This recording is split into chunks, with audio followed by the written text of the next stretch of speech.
please register your vehicle just on your right in the building next door, in the room next door, that is, for the reasons you know better. Toilets, for housekeeping reasons, they're by the foyer. The men are just round to the bar. We have no planned fire evacuations.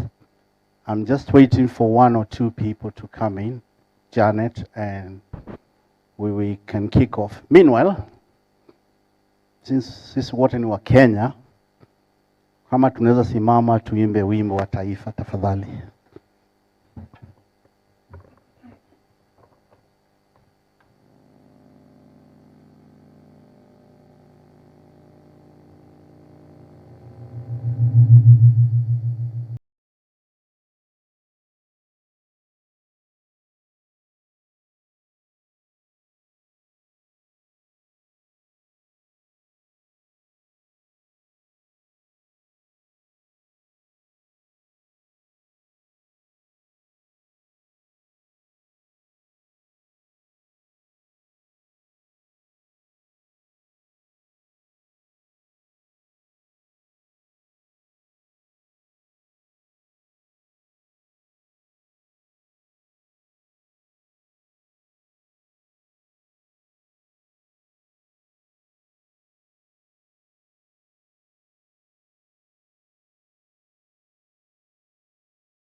Good evening, ladies and gentlemen.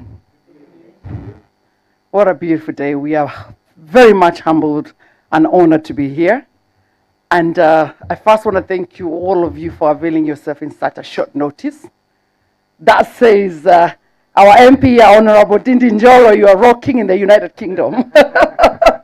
This is how quickly. So thank you so much. To get started with our event today, my name is Janet Wainaina, and I'm the Face of Kenya founder, but also one of the directors of UKN TV. Most of you know me, and I'm going to be your MC today, or your moderator today, and I'm hoping we can have a vibrant season for all of us here today. But before we get started, let's start with a word of prayer. Reverend Paul, give us a word of prayer. Thank you. Thank you so much, Janet. Your Honorable Biora, thank you so much for the invitation. And Mheshimiwa Nyoro, thank you so much for being together with us here in UK. Welcome to United Kingdom. Amen. Thank you. Let us pray. Our Heavenly Father, in the mighty name of our Lord Jesus Christ, we come before you. And we just want to thank you for this opportunity you have given us as business people, so that we can come and gather in this house, King of all the glory, to get the knowledge, to exchange our might, Jehovah Master, oh God. Father, Lord, for the mountain that, Lord, you have called us to work on, the mountain of business, our Father, in Jesus' name. And therefore, Lord, we thank you and we commit this night before you. And we pray, Lord, that you be with us, you begin with us, and you go with us, our Father. Whatever, Lord, you have prepared for each and every one of us tonight, oh God, let it be so, our Father, in Jesus' name. We also want to thank you for Mheshimiwa, who is together together with us, our Father, as He shares His knowledge to us, oh God, I pray that, Lord, we will get all the information. In Jesus' mighty name, we pray and we believe. Amen. Let's give him a hand clap, please. We want a vibrant house. As much as we want to discuss a lot of economic issues, a lot of economic empowerment, we also want a Kenyan spirit in here. So let me first start by asking, what is it you love about Kenya? What do you love about Kenya? Najifunia kuwa Mkenya sababu Kenya ni nchi yangu. Thank you very much. Najivunia kuwa Mkenya. Kenya ni nchi yangu. Give me a hand clap, please. What would you like to say? What do you love about Kenya? Kenya is my country. Kenya is where I was born. Kenya is everything. At the end of the day, anything I get from here, I have to invest in Kenya. Fantastic investment in Kenya. I can see wonderful ladies here. Talk to us. What do you love about Kenya? Being born and bred in Kenya, grew up there. I love Kenya. It's my country. I have a small farm in Kenya, and I keep going back. I was there 2 weeks ago, and this is a good opportunity to meet other investors and see the way forward. I love the heat. I love Kenya. Asante. Now, what I wanted to show you is that the diaspora is very passionate about Kenya, and the one thing that has never died is our spirit for wanting to do what's best for Kenya, even when we are away from Kenya. And today, we have a few people who are going to be speaking to us because our guest of honor, we want to give you more time today. We want to hear from you. And it's nice for us to have some of our leaders introduce themselves. So I'm going to be starting by the one and only, Councillor Nyoro. This, do you know, I am so happy calling him that because for the number of years we have met and talked and planned, you have always been plotting for this space. Now you're the councillor. And I'm saying to you, we are so humbled because we know your leadership there will lead the leadership in Kenya. So talk to us today.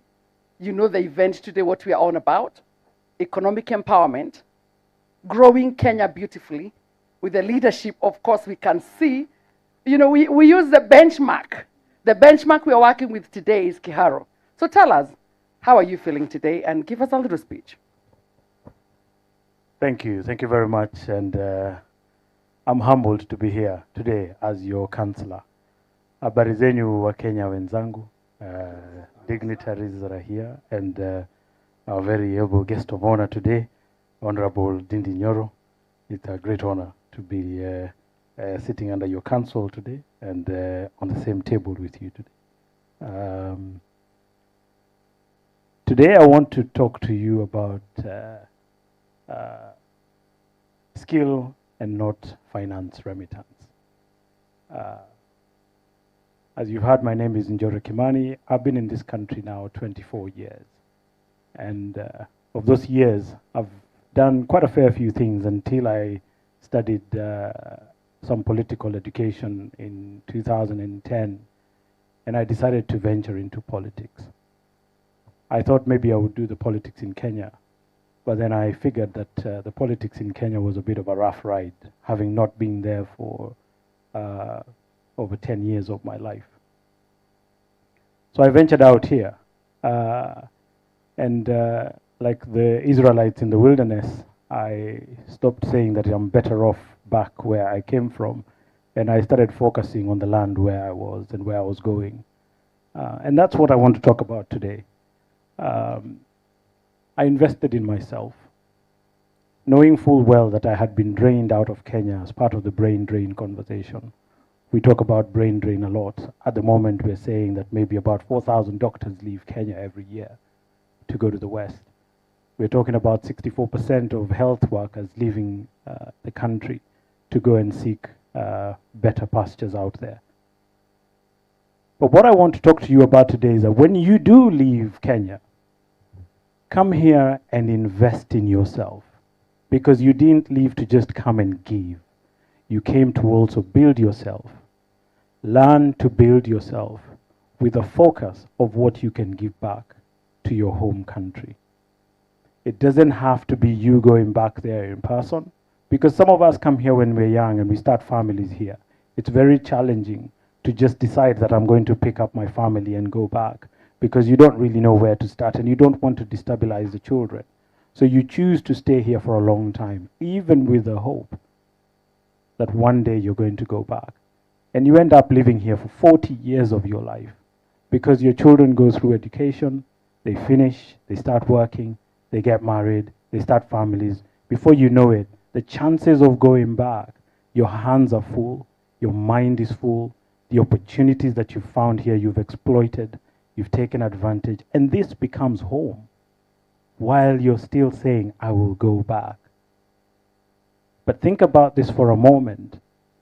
All the things that you've learned and invested in yourself, if you only used them here to impact the communities here, and then use that as a mirror and a blueprint to then go back and impact the people back home.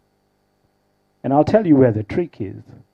You cannot walk away from this country and go back to Kenya and tell them that I will impact you as a community. I will do all these great things for you.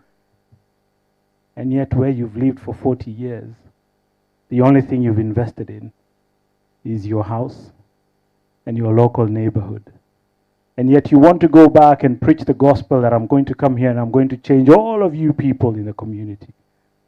You don't have a blueprint to work with, because you did not invest with a community in mind. We send a lot of money. Great. That works very well. And everyone is focusing on that.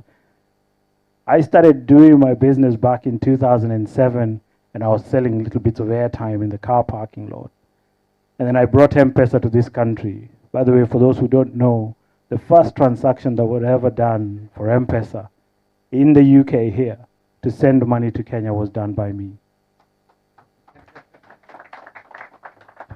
The company that was on the other side sending the money, and they showed it, was my company, and it was me that was on the other side of the phone. So we've sent money. I know what it means to send money. I have facilitated sending money. But we've got to do more than just money. We've got to be known for more than just money. Skill today is what I want to emphasize on. I know a lot of people will talk about finances. They'll talk about investment and bonds and treasuries and all that good stuff. And that's great. But we have a lot that we can send back. Be an example. Set the stage here and then rinse that and repeat it back home. That's my message for you today. Thank you very much.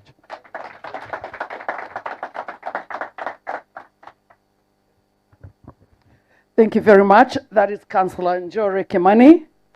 And he's been in business for such a long time, but now being in politics.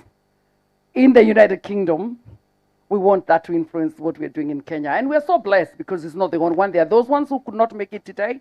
We have Councillor Elizabeth has given her apologies. She was going to be here, but things happened. She couldn't make it. And there's a lot of other people who are saying this was so organized in such a fast way. But tell you what, economic empowerment does not wait for anybody. When we see an opportunity, we take it, we grab it.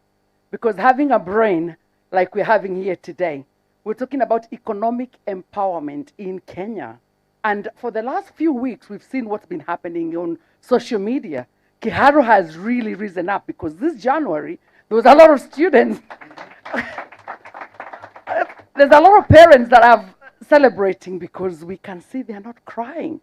But a lot of other parents were saying, why can't we have it like Nyoro? So a lot of us don't just come from Murang'a, we come from different areas, but if there's a way we can harvest those brain and change Kenya together, we are so much willing to do that. And we're having a few community leaders here, and I'm going to ask you not to stand at the front, but just to say the topic for today is economic empowerment. How do we grow Kenya? So, Jane, what is your thought? You have been a woman in business for many years. Thank you, Janet. You've caught me by surprise there, but thank you very much. What do you want to see for Kenya? Empowerment, like you said, transfer of what we've learned from here to Kenya. That is sometimes a bit difficult because whenever we try to do that, some of us have tried just about anything for Kenya, but the red tape is too much, and I'm here to listen, to understand whether it's different now, because all of us, personally, my heart is in Kenya. I love Kenya for the sense of humor. I love Kenya because I've traveled wide, and wherever recently in a conference in central London where there were only 2 of us Africans, somebody from Sydney said they're recruiting IT people only from South Africa and Kenya. And I couldn't have been more proud of being a Kenyan. But I've always said the leadership does fail us. And seeing the likes of Honorable Ndindi Nyoro, I'm hoping we are entering a new era where we can invest without fear, without red tape, and we are welcome, not just for money, but for what we bring from here. Thank you. That's the Kenya I want to see. Asanteni sana, and you can see we are very many Kenyans who are ready, and I will give opportunities later on when we have time to ask questions, to bring a debate to the table. I wanted to make sure that you understand this is a platform today, a forum that we want to see more interactions. As well, when we receive, when we hear the guest of honor and the speech, we would like to have a little better interaction. Now, this event was, as we said, was arranged very quickly. We didn't have time, 2 days, and many of you came through. We have a few sponsors who came through because it was necessary for us as community leaders to put ourselves together and say, who can put something across? So I'll be asking the representative for Cornerstone. Yeah, representative for Cornerstone. Thank you very much.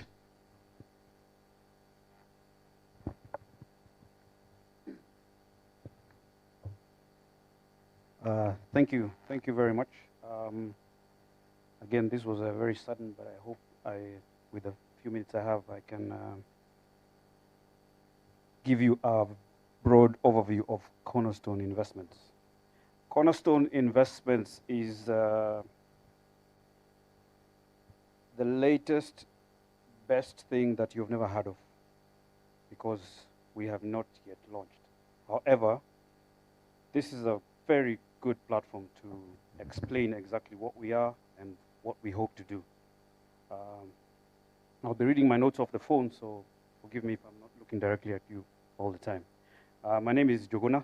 I am the CEO and founding partner. Shege here is one of my co-founders, and there's a few other gentlemen who are not in today.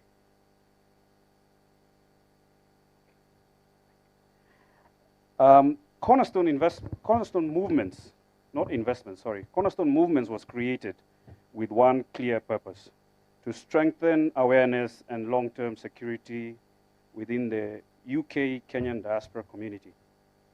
What do I mean? This is who we are. Most of us work extremely hard. A lot of us have been here for, like me, 30 years or more.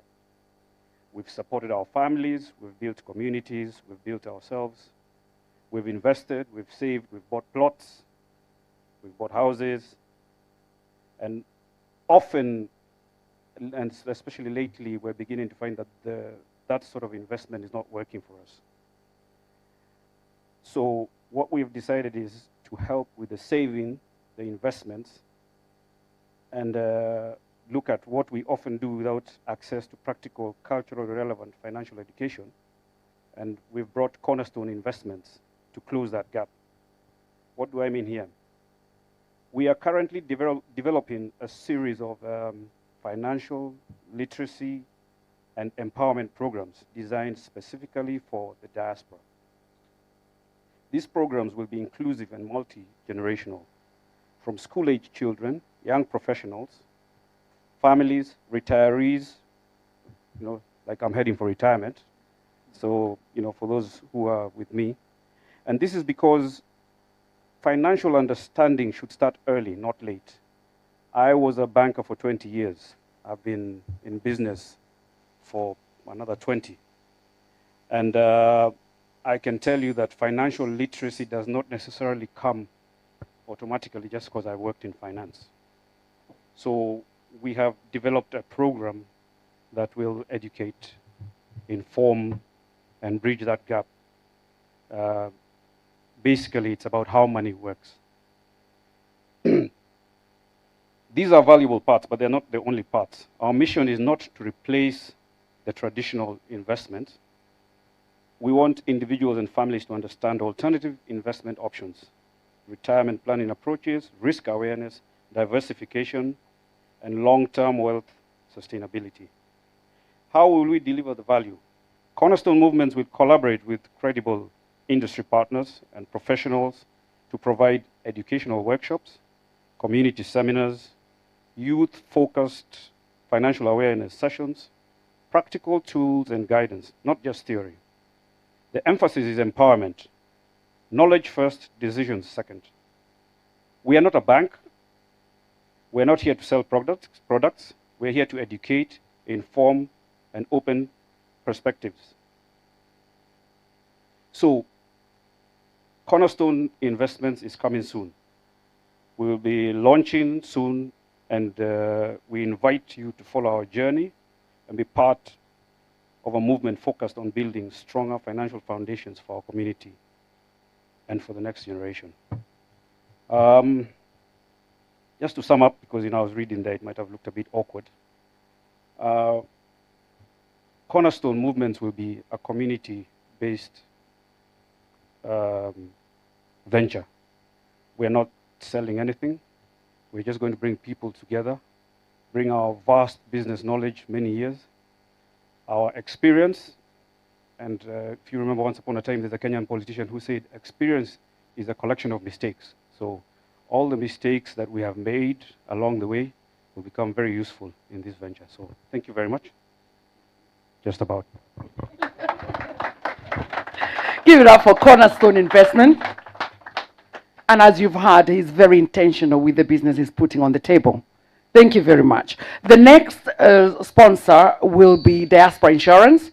We've seen Diaspora Insurance in a lot of Kenyan events because when companies like Diaspora Insurance comes here, they bring solution to us. As diaspora, there's a lot of issues that are coming to us, especially when we're becoming older. How do we relocate? What is our insurance plans? And it's always nice to have Diaspora Insurance. You've got your 2 minutes. Thank you so much. Good evening, everyone. My name is Monica Kamau, and I'll be presenting Diaspora Insurance tonight. And Diaspora Insurance, we are based in Birmingham. That's where our headquarters are. And we've been there for the last 13, 14 years, serving the communities, not only Kenyans, but we do cover more than 20 countries in Africa and counting. So, why Diaspora Insurance? First of all, we always say peace of mind guaranteed. And how do we do that? So, if anything, first of all, let's start from where we come from. I think, I believe we are all Kenyans, isn't it? We are brought up with something called Harambee, isn't it? So, Harambee. But, and this will, I normally say that we don't get away from what we do or what we know, but now we need to set a pace for ourselves, for our children, and also because if anything happened to us, and a lot is happening, what's happening for the last year and even now. So if we have our insurance, you are guaranteed, and even what you're covering monthly, you'll be surprised, maybe it's 20 pounds, which you also cover our parents back home. Because sometimes people tell me, Monica, I have insurance. Don't worry, you can cover your insurance. Then the benefits for that is because we cover worldwide coverage. It's not only in UK. So anywhere you'll be in America, in Europe, you're covered. The other thing is we do immediate cash payout. So there's nothing to wait about. Within 24 hours, the money is with the person who you put in the form that they can receive. So, and also it's a flexible, we have flexible cash covers. So it depends on what you take. We're going to talk more about it. You can cover yourself, your siblings, and extended families. So And then another thing is, um, so the most important thing here, your money is safe. Do you know how it's safe? Because we are authorized and registered by FCA. We all know what that means, yeah? So you are guaranteed, your money is safe anywhere in the world. And I always say that, check us out before you commit to anything. But again, I'm going to repeat, we got so many WhatsApp groups, what's going on. They are good. But if we can ease ourselves and also leave this to our children to understand why we are doing this, because some of them, they don't even understand. So if we cover ourselves, we have a peace of mind guaranteed. Can you say diaspora insurance? Peace of mind guaranteed. I'll be at the back. See you later. Thank you very much. That is good to know, because we know diaspora insurance has been here for us. We keep talking about it. Now, the next person to talk here is actually someone who inspires me personally, because I know her for many years. Even when she started doing her investment journey, I was there. Lucy Kihara, Champions Homes. Welcome. Thank you. Good evening, everybody. Just all protocols observed. Honorable Ndindi Nyoro, thank you so much even for making this possible, because I believe it's because he's here that we are here. So thank you so much for making this possible. And I believe that I'm sure we've locked out a lot of people tonight, because we thought people booked and they haven't come yet. But I'm sure those who are watching online will get also a taster of what is happening. So as I've been introduced, my name's Lucy Kihara, Champion Homes. I'm the CEO of Champion Homes Kenya. I've lived here in diaspora for maybe some of you I've not met, but some of you have my numbers on their phone saved as Luswa M-Pesa. Because as Councillor just said, that was my business as well. I did money remittances for many years because of the business that I was doing. And having seen that, sometimes we send us cash all the time, but then what does it do? Sometimes we've invested in places whereby we've not had delivery. And I decided in like 3 years ago, I'm about maybe having been, I don't want to use the word conned, but having not had delivery of what I invested in, I decided to change that narrative. And with my experience in UK, having done flips in properties, flipping, do it up, sell it one at a time, I decided to go and do it differently in Kenya, and did my first project in 2022 with the service delivery of 12 months, which was a Machinate project, which thankfully we've sold out, and that was family homes.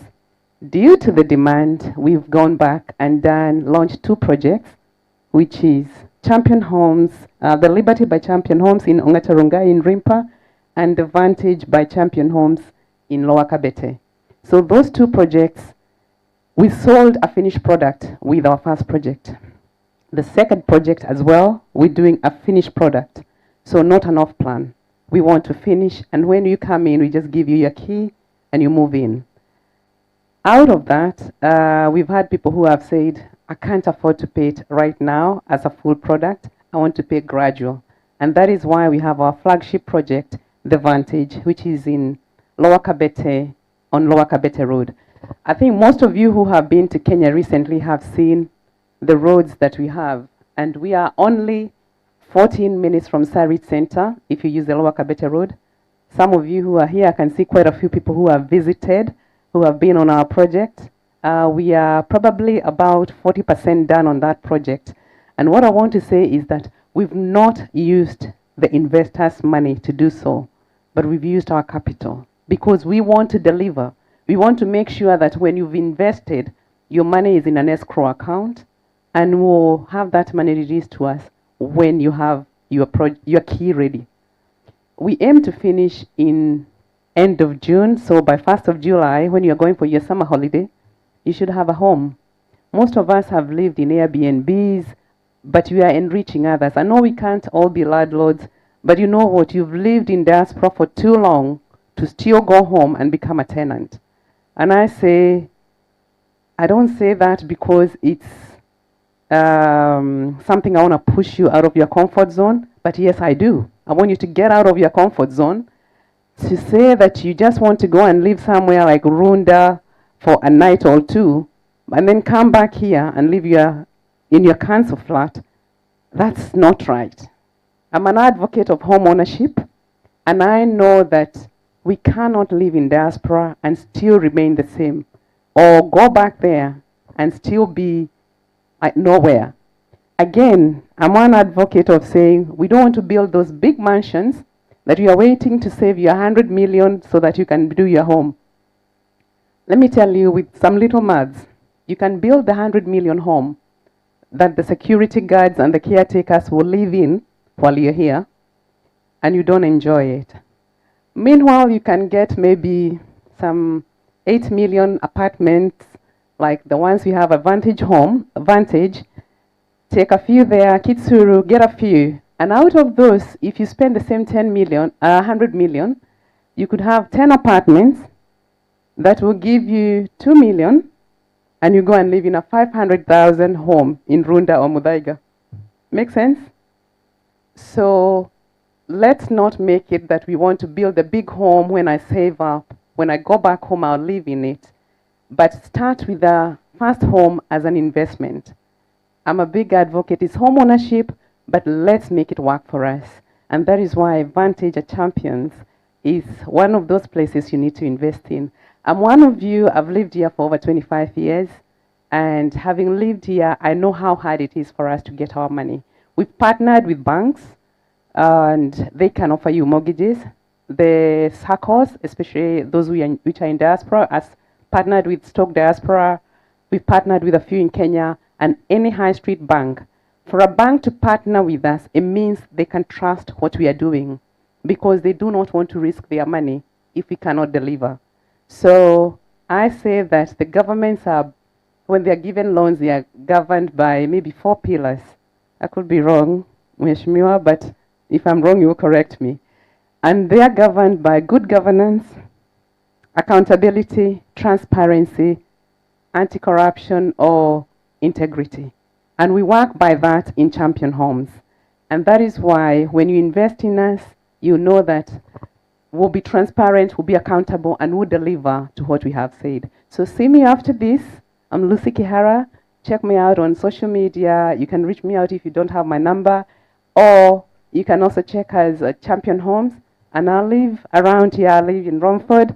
And I also live in Kenya. So if I'm not here, I'll be in Kenya. So God bless you, and I hope to hear more from you. Thank you. Wow, that is Lucy Kihara, and she does not bring short stories and more. She delivers. Champion Homes delivers, and that's what we want to see. A lot of us in the diaspora have talked about how much we've lost our money, we've trusted people, they did not deliver. And sometimes doing our due diligence is just close to home. Do a due diligence with those who are around you, that you know where to find them, and because we work so hard for our money.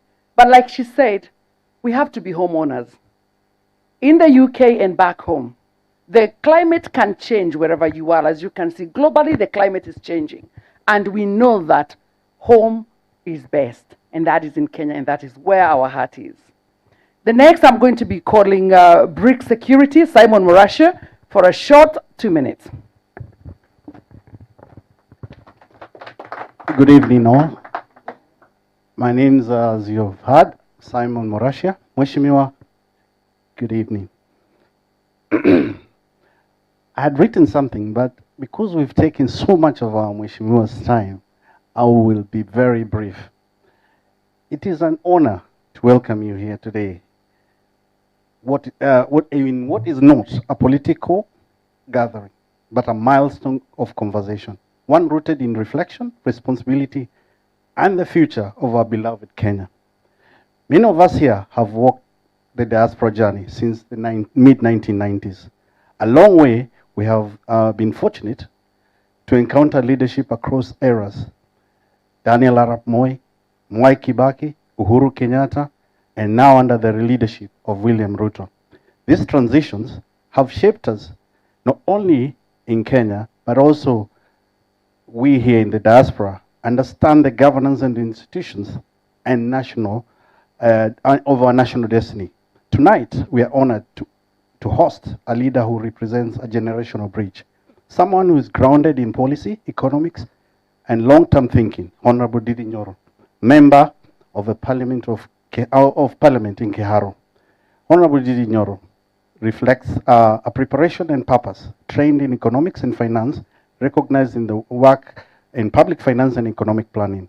He belongs in a generation of leaders asking difficult questions about productivity, accountability, value creation. In many of the lectures, he has consistently reminded that Africa is our business, not a slogan, but a call for ownership, discipline, and responsibility. I will end there. It's a long one. But I wanted to say this: accountability, discipline, and being there for the people of our people. For me, as BRIC Security, representing a security company, as I've said and reflected here, we came in the 1995s. I can see many of you here. How many of you? So many. How many of you just the other day? Our lady here, Beulah, who is the reason why we are here, is an honor because she's managed to bring us together. She's managed to bridge that gap. And it's a huge honor because it's her evening. So BRIC Security 2021 established, for me, goes back many years of doing security in this country. Now we're providing security. We're employing more than 100 of our young people in Kenya.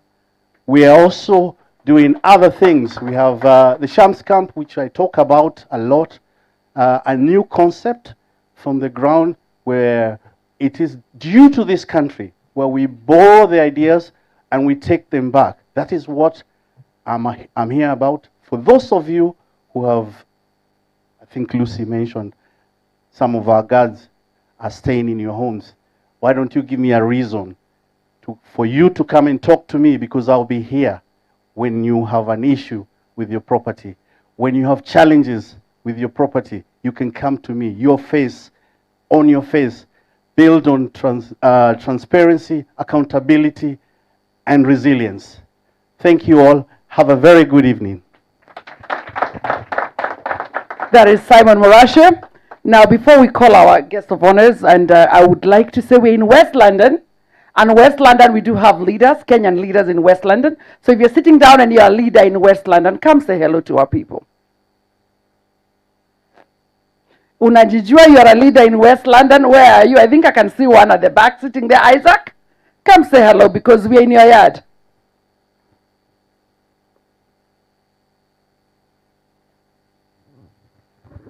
Hi everyone. Hey, karibuni, karibuni. I can see my people.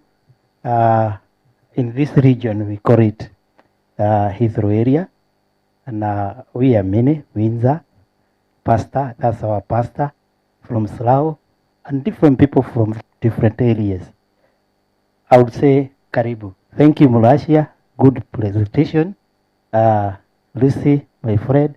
Hey, our counselor. That's the new counselor from Slough. Ni watu wetu hao wote. Karibuni. You know what?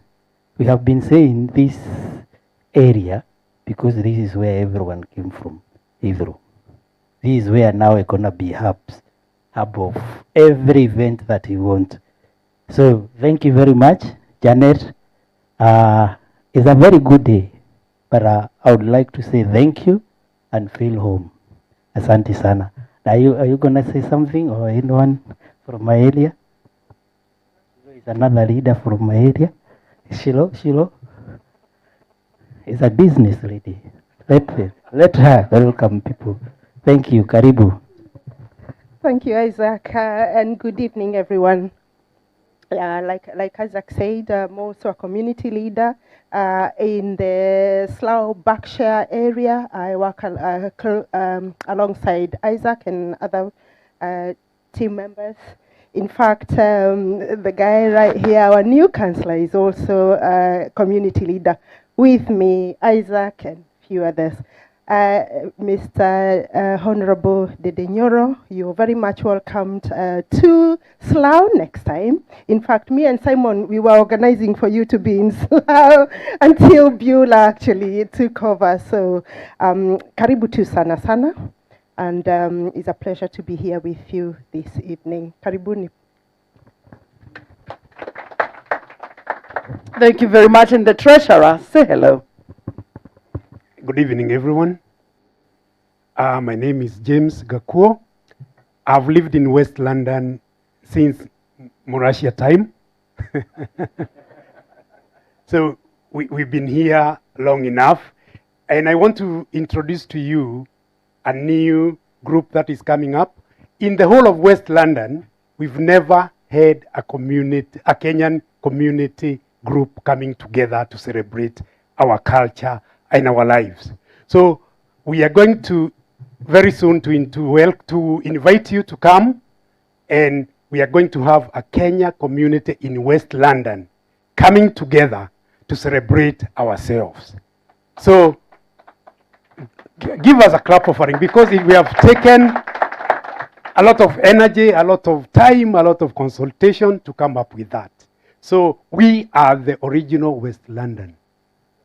So Slough, we welcome you to West London. So Mheshimiwa, we are the gate. West London is the gate to the rest of England. So watch out for this space. God bless you. When you see our flyer, please, we welcome you. We'll have it very, very well organized. And we'll have everything that you need that comes from Kenya. God bless you. Thank you very much, Mr. Akro. Now, I've just been told to say hello by Moranga chairman in the United Kingdom, Mr. Mwangi, and from Reading, Mr. Ken. They're all saying they would have wanted to be here today. So the community is already inspired out there. They are watching online, and they are saying they want to hear from all of us. As for me, I would like to say, like I said earlier, I'm Janet Wainaina. I'm the founder of Face of Kenya International, Face of Kenya UK, US, Germany, France. We work with a lot of Kenyans who want to see Kenya do well. In Kenya, we do a lot in education, because I come from an education background. I was educated in Kenya, but I came to the United Kingdom and became a STEM teacher, a science teacher. And what I see in schools in the United Kingdom inspires me to see that in Kenya.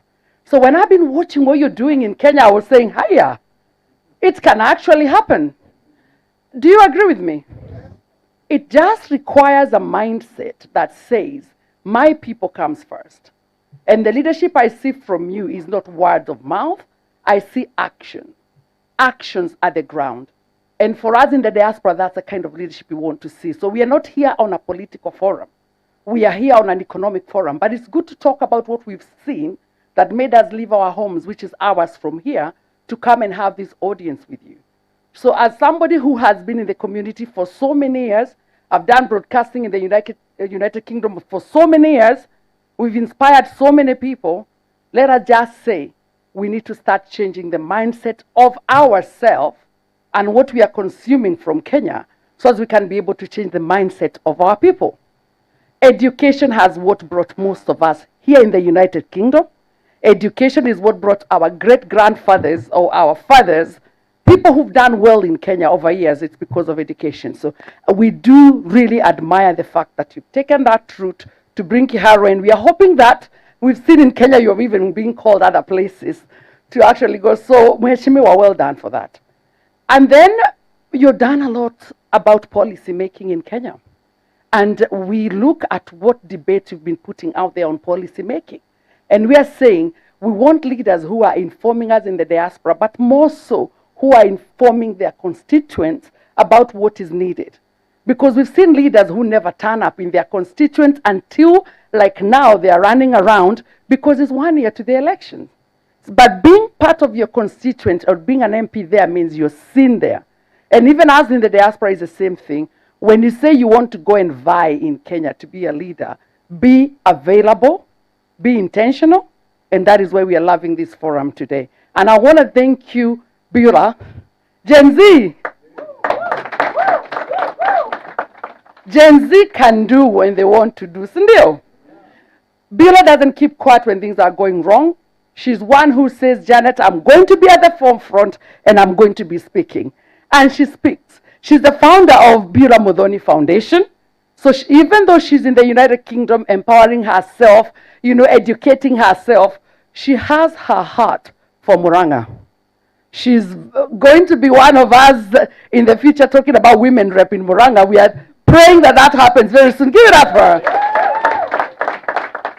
And we are hoping that will happen. But I love to see young people really reaching out for the sky. And this girl is really not taking no for an answer. So Bila, thank you so much for planning this forum. Thank you very much for bringing Mheshimiwa Ndindi Nyoro to us. But we would like to hear from you first. The dream that brought you here to us today. Give us a little bit of a feed. Give it up for Bila. Hello, everyone. Ladies and gentlemen, guests, fellow Kenyans in the diaspora, and our vibrant African family, karibuni sana. My name is Beula Muthoni. Some call me Beula Muthoni. In Muranga, and I know Mheshimiwa Ndindi Nyoro knows that. Tunasema mama ni Gen Z na tunasema tuko set. Na tukisema tuko set, si kusema tuko set. Set means serving, empowering and transforming. Set. Ndio maana tunasema tuko set. Si tuko set.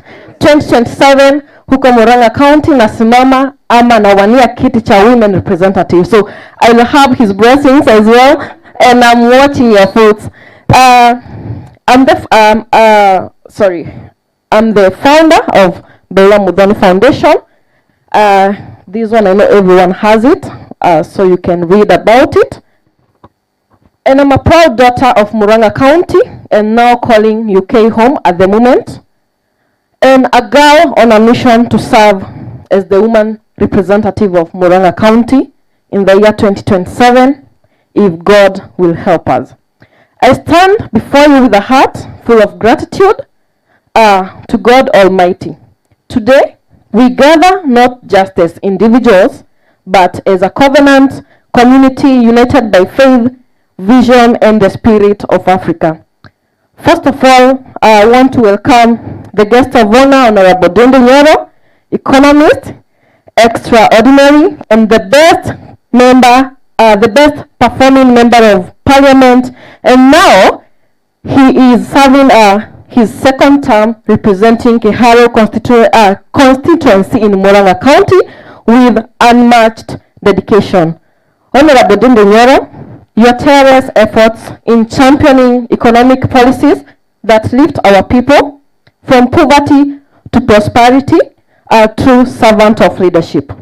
You've really invested your time, your professionalism to unlock investment doors across Kenya and Africa and now globally. We honor you, sir, for believing the African ethos of Ubuntu around because we are. Asante sana for gracing us. And to my fellow Kenyans in the UK and my fellow Kenyans in the diaspora, I really salute your ingenuity and your unity. You've poured your time because most of you were my council shift. I really actually apologize for this. We planned this one on Saturday evening, so showing up and canceling your shift for this particular event, it's a great honor. You've honored your passion and prayers into making these economic empowerment and investment opportunities forum happen. You've bridged continents from Kenya to Europe, proving that distance cannot dim the fire of Harambee. You are the vanguard of Kenya, channeling remittance into real investments that will propel Africa forward, and Kenya as well. And fellow Africans, economists, Christians, and patriots, this forum is our clarion call. In a world of economic headwinds, Kenya and Africa, they stand at the threshold of exponential growth through investments in agribusiness, renewable energy, and technology innovations. As economists at heart, I see multipliers. Every pound invested here yields jobs in Murang'a, as Bill Security has said. He has really employed many people. Champions Home, because the ones who are building are from Kenya. Diaspora, everyone else here, I know you are investors. And the exports from our constituency Kiharu, and prosperity across our continent. As a Christian, I declare abundance may flow where faith meets actions. And as a politician, in making, because I know God will make it happen, and not only as a politician, but as a leader who will stand for the people of Murang'a County, I pledge to fight for policies that empower our women, youth, and rural economies back home. And the reason I say empowering our women, in these leaflets about Bila Muthoni Foundation, and I'm not going to read it. The main thing, even the image that is just above my photo, is for the young people. This is a training that we did. This is not AI. So it's a real training that we do for young people in Murang'a County. We give them skills so that people, when we train them, they go start their own business. So we are ready to empower even women, because I know an empowered woman makes the whole society grow. Sindio? So, ningetaka kuongea mingi sana, and I won't talk. I think I'll take this chance to invite our guest speaker today, Honorable Ndindi Nyoro. So let us rise and welcome our guest speaker today.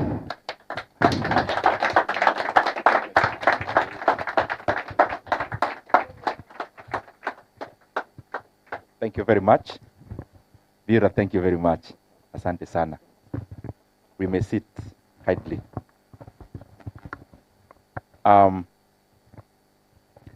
The Kenyan community and diaspora in the UK, led by all our leaders, especially my colleague here, Councillor Kimani, Councillor hapa UK. Watu ni maajabu sana.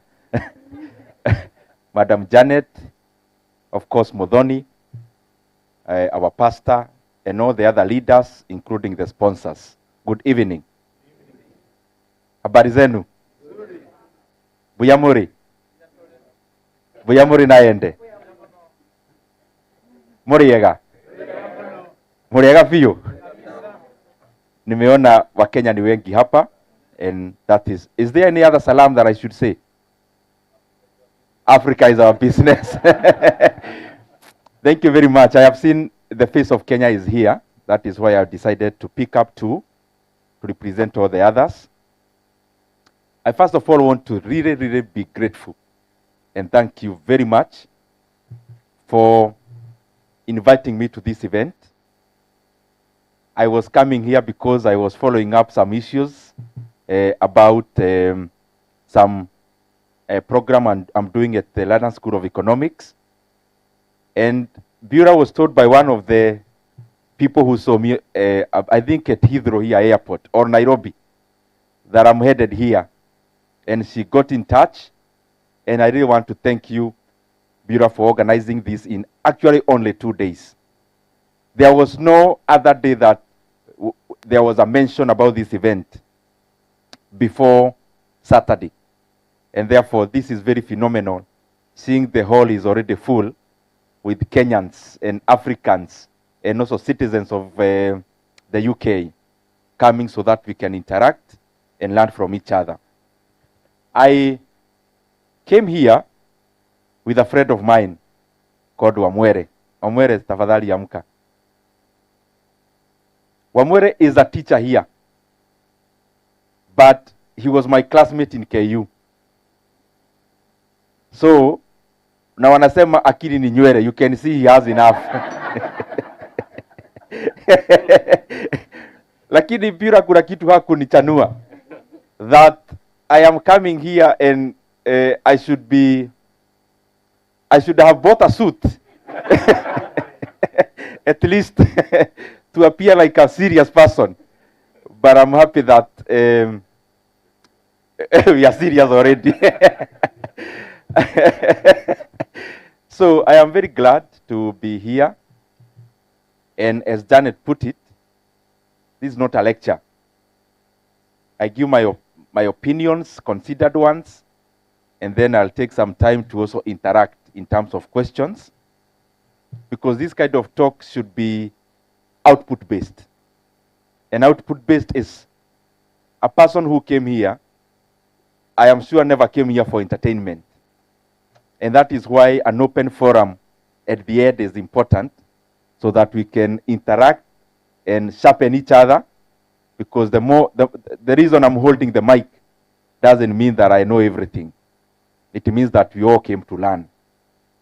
Bura, ebu amuka tafadhali. Please clap for this girl. You know, Janet amesema umri wa huyu msichana ni wa chini sana. And she's been running up and down, calling me, organizing. We actually met on Saturday just to be sure. We were just chatting, so I needed to see the person. And I saw a very serious young lady. So we wish you all the best and keep up. Asante sana. And of course, to all the sponsors, we salute you because you have given up your resources also to see this successful. I want to talk about investment and the topic you called me to speak about. But it's important that I give you a small story about this gentleman here called Wamwere, which is tied to why we are meeting here today. We joined KU the same day, Kenyatta University. And when we joined in our first year, I was determined to do two things in my university life. One is to form a basis to be a leader. My number two, to form a basis to be a serious entrepreneur later in my life. So my mind was clear-cut when I was joining there. And in our first semester, like many of us do in public universities, I spent my help to pay the school fees for my year, my first year. Help your first semester. The second semester, which starts when the calendar year is starting. You know, our universities, academic year starts in November, in September. So second semester starts in January. So we opened for our second semester in our first year. And after opening, I decided it's time now to pick up the dream that I had for the twin dream. So the one that came faster or fast was for me to start a business. It was around this timing of January, Feb. So my help of second semester, nikachukua, and then I borrowed Wamwere, his help, which he gladly gave me, of course, to return later. I don't know whether I returned. You'll tell me. And we started like a hotel and a place called KM. I actually called it Vatican Cave. I was in first year, second semester then. And I'm giving you this story because it will be relevant later this week. It will be very relevant to all of us. Because with Wamwere, those who, I'm sure you know KU, the main campus. So we took some bus with Wamwere one morning. We went to Nairobi City. We were from the village. We are people who came to Nairobi to study. We had not come earlier. Maybe visiting an uncle once or twice in the entire lifetime. So we were there now. Tumetoka Geshagi with Wamwere. So on a February, one day in February, we went to Nairobi City. Then we arrived there. We were going to Gikoba to buy sufurias for my hotel. And then upon kufika Nairobi, we realized like Nairobi nowadays had the uniform. I mean by then, because everyone was either in red, black, everything was coalescing around red and black. So as tukaenda Gikoba, we bought our sufurias, tukawekelea kwa matatu, tukakuja nazo, where the KU buses or matatus are picked. is near Udhuri Avenue. So Wamwere told me, let's pass by some place here, some shop that was selling phone accessories. We say hi to my girlfriend. First of all, to me, Wamwere looked very sophisticated to already have a girlfriend. So we passed by there carrying sufurias. But let me tell Wamwere today here, because he's now living in the UK. So I could tell, Wamwere is telling me this is the girlfriend, but I could tell the body language was off.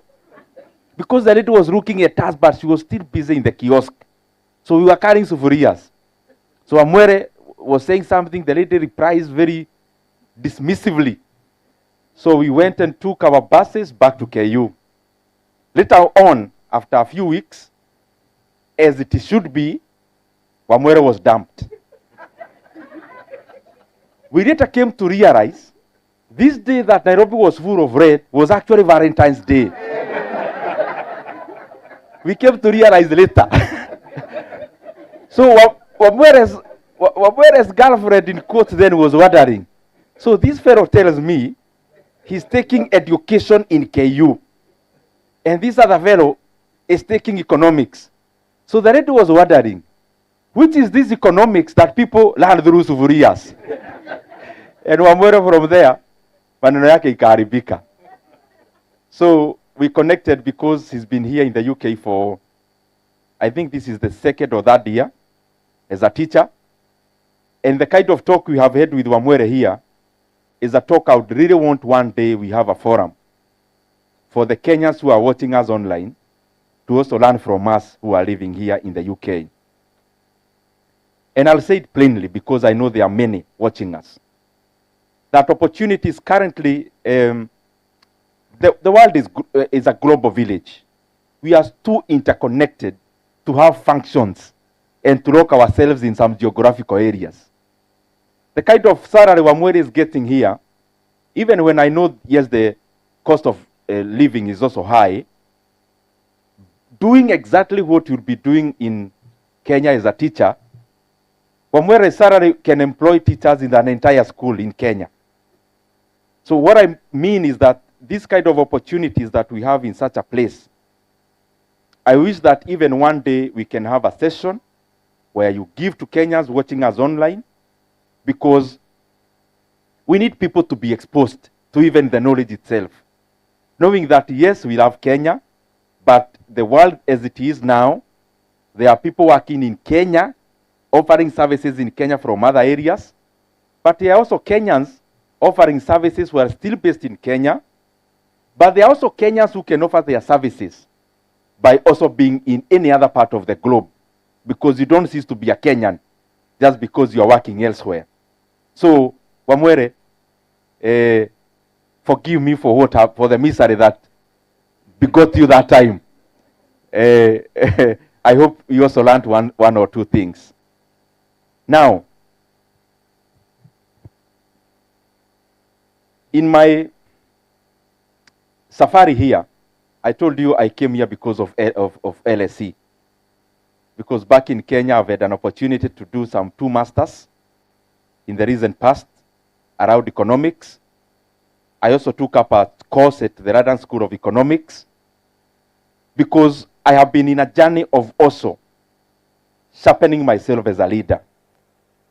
When I became the chairman of budget in Kenya, I realized that in a table where decisions are made that are too far-reaching, that affect so many Kenyans in such a deep manner, I realized sometimes decisions may be made that are not based on too much information. I'm trying to be diplomatic.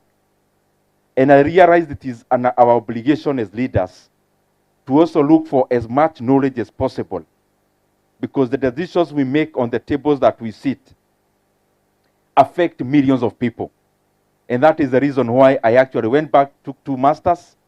That's the reason why I'm here, and I've taken a course at the London School of Economics. And I'll actually, even this month, I'm starting another one at Harvard University. So that I get as much as information, I sharpen my decision making as much as possible, because the difference between Kenya and so many other economies is not necessarily on the minerals or any other physical assets that we have. It is majorly based on the decisions we make as leaders, what wholesomely I would call leadership. So I'm glad to be here. Maybe you can, because I don't qualify to be a diaspora, you'll see the grade lower than you, which you can give me for being here to do what I'm doing. In Kiharu, as Janet put it, I am glad that we've been able to do something that we are all proud of as Kenyans. And I'm glad to have been at the point of doing whatever we have done. We have been serving the people of Kiharu for, this is my second term. And as many of the schools that you attended in Kenya, many of course are dilapidated, many are run down, and we decided in my first term that we are going to do something to make the learners there, the pupils and the students, feel that attending school is different and an upgrade from staying at home. And we decided to invest in the infrastructure as the first phase in my first term. And we targeted primary schools to start with. Kiharu is a large constituency. We have around 112 public primary schools. It's very large. Actually, the constituency where Bila come from, because they are our neighbors, Madio and Kagema combined, is the constituency, is two constituencies which are neighbors Kiharu. Combined, they are less than Kiharu in landmass, in number of schools, in population, in voters, and in all other parameters. So I'm giving this background to show that it's possible to do things. Out of 112 public primary schools in Kiharu, all of them, we have built where we needed to build new classrooms. We have renovated holistically the ones that we needed to renovate. And all of them, all the pupils in Kiharu, they step on tiles.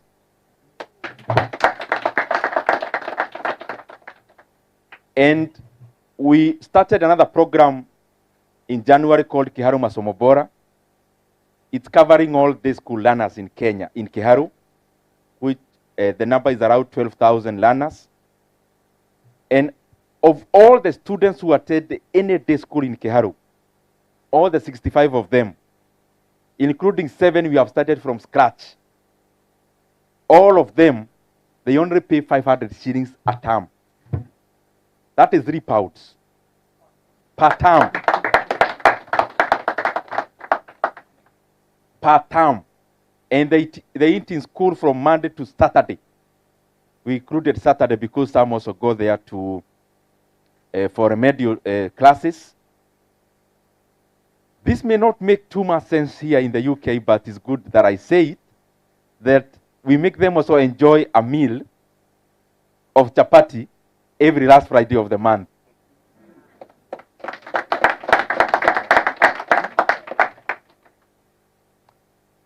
Maybe this is the wrong forum to talk about chapati, given I'm in London, but you guys, you all have roots in Kenya, and I believe that you associate. So I am very proud of those kind of achievements. And from the onset, let me put it very clearly. The reason we started Kiharu Masomo Bora, where learners are paying 500 shillings per term, and they eat in school, it is because we want to use Kiharu constituency as the laboratory for the entire country. And as in my capacity as Member of Parliament for Kiharu, representing the people of Kenya in the National Assembly, I have taken it up as my challenge that I'm going to champion for free basic education in Kenya. And I don't want that agenda to be pushed in an election year. I want it to happen now.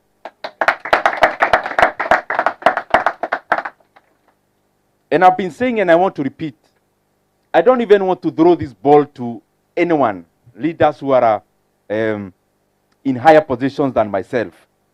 I also want to be part of the solution. And what I've been proposing is very simple. In Kenya, you know, we have NGCDF, the CDF. We have money that goes to our governors, called equitable share. And then we have the national government. All of us participate in education matters. So my proposal has been very simple. Kenya has got 3 to 4 million learners in our senior secondary schools. We require only 30 billion Kenya shillings to make education in the senior secondary schools free and totally free, including the lunch program. And I am proposing that out of the money that we get at the constituency level called CDF, the country to get 10 billion shillings from there. That is 30 million Kenya shillings from every constituency, including Kiharu. So we'll have 10 billion shillings from CDF.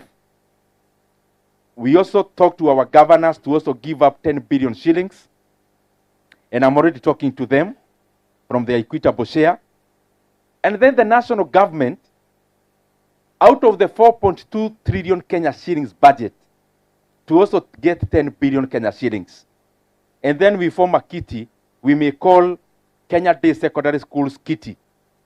And that money is enough to make quality education accessible to all these corners across Kenya for free without paying anything. A student in Kenya requires around 35 shillings per term, per day, for a meal per day. And they are in schools 185 days in a year. So we require around 6,500 shillings per year, per learner. And then we can top up something for the principals to do the other things they need to do in the schools, including employing BOM teachers. So I'm just here to tell you, it is possible. And I want to tell you, I will take it up, even if I'll be the only single leader in Kenya who will do it. Nimejitolea kuifanya na itafanyika. We have had learners coming all the way from Kariobangi who are studying in Kiharu, living in families hosted by strangers. I have one at a place called Gaitheri, who came all the way from Kariobangi. He was a student in Dagoretti High School, but they couldn't manage because of fees. He was out of school for 2 years. Then he found his way to Kiharu. He's being hosted by a total stranger in terms of family lineage, and a person who is not too well off. But the young man, the last exam, he had a plain A.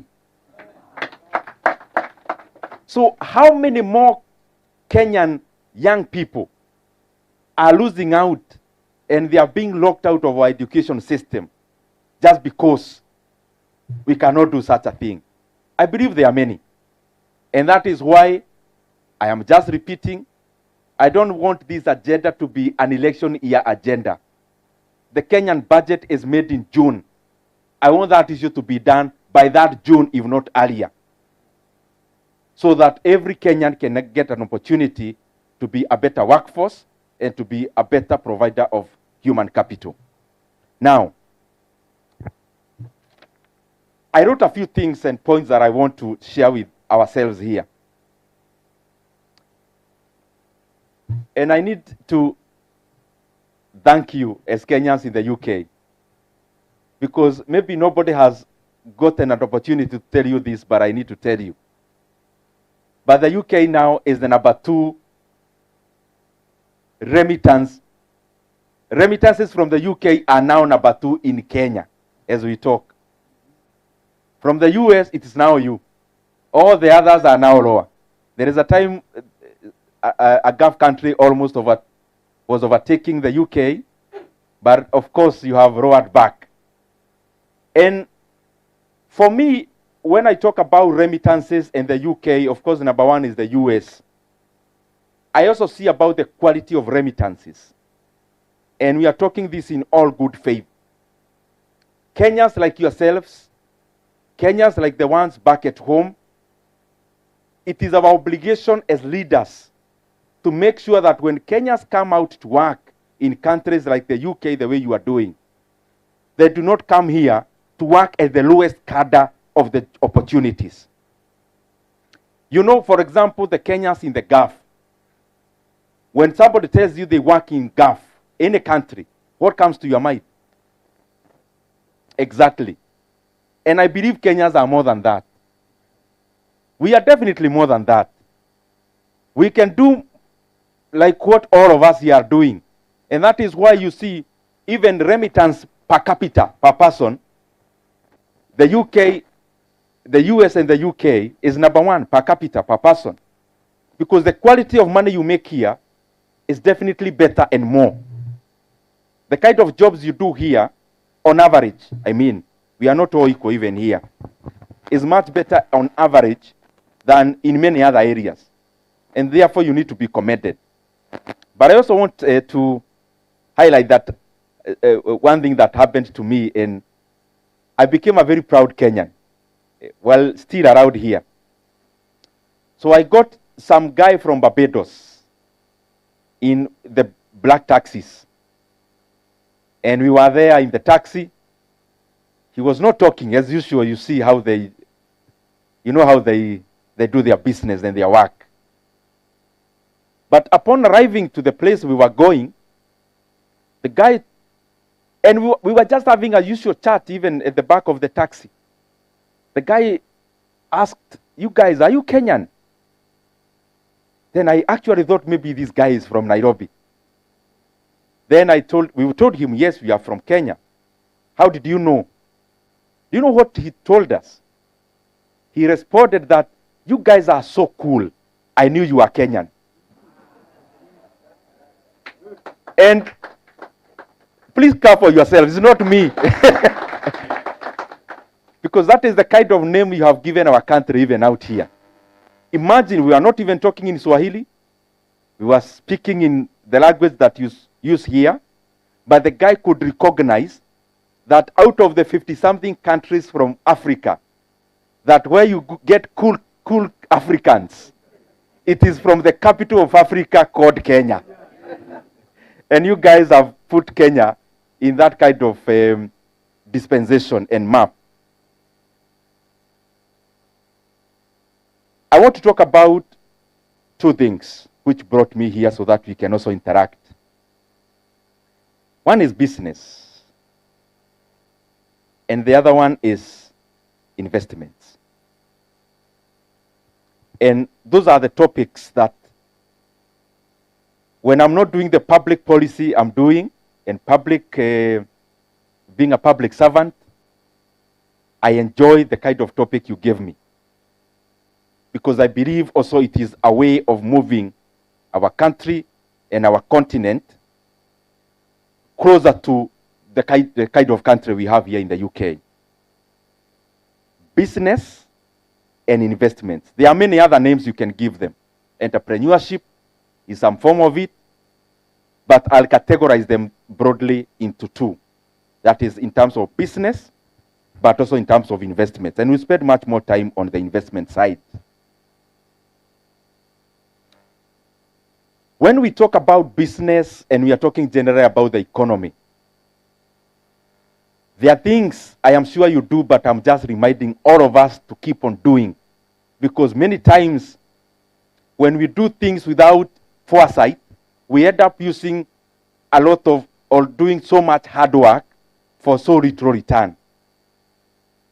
When you go to cut some firewood and you can't take some few minutes to sharpen the axe, then you end up being so tired, doing so much hard work, which was not consequential. And I find that a lot of the time, the things we do in those two fronts, business and investments, in many areas we work so hard, get so little return, because we don't invest in knowing. We just want to do without sharpening the axe first. It is important I have seen you are doing so well already. Champion Homes, very nice. My brother here, Councillor. Yaani wewe umekuja hapa unaokota pesa na bado uko siasa. UK.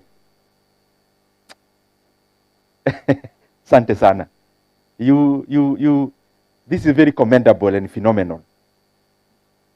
So it is important all the time when you are thinking about business, for example, we start there. You are here in the UK, but your home is in Kenya. But you want to do business. So where first of all do you want to do business? Is it here or there? And then after you know that, these two economies are very different. The demographics are very different. But also the supply chains are equally very different. And the abundances are also polars. They are opposites. While Kenya, we have abundance of labor, here in terms of accumulation of capital is much higher. So you need to think about, when you think about business, leverage about you being Kenyan, but also knowing so much about the UK.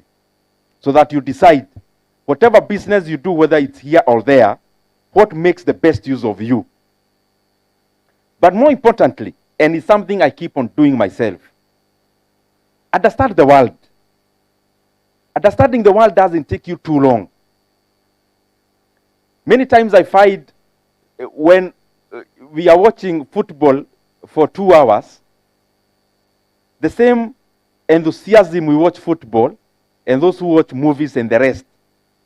If you took some time to also learn about the world you live in, economically speaking, that you can watch Bloomberg, CNBC, and all the other channels that sharpen your acumen of making decisions in terms of economy and business, you can only become better. What do I mean? Take, for example, how the world has been. Because all these things add up to our decisions today. The reason why I'm telling you I'm back to school, I've been back to school, is the same reason many of you have been back to school.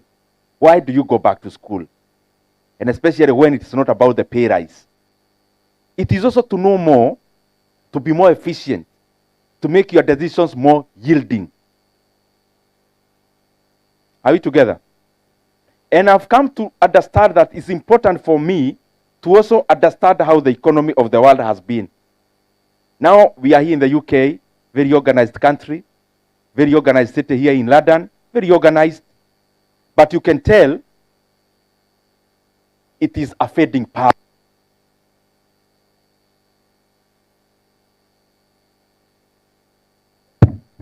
You can tell it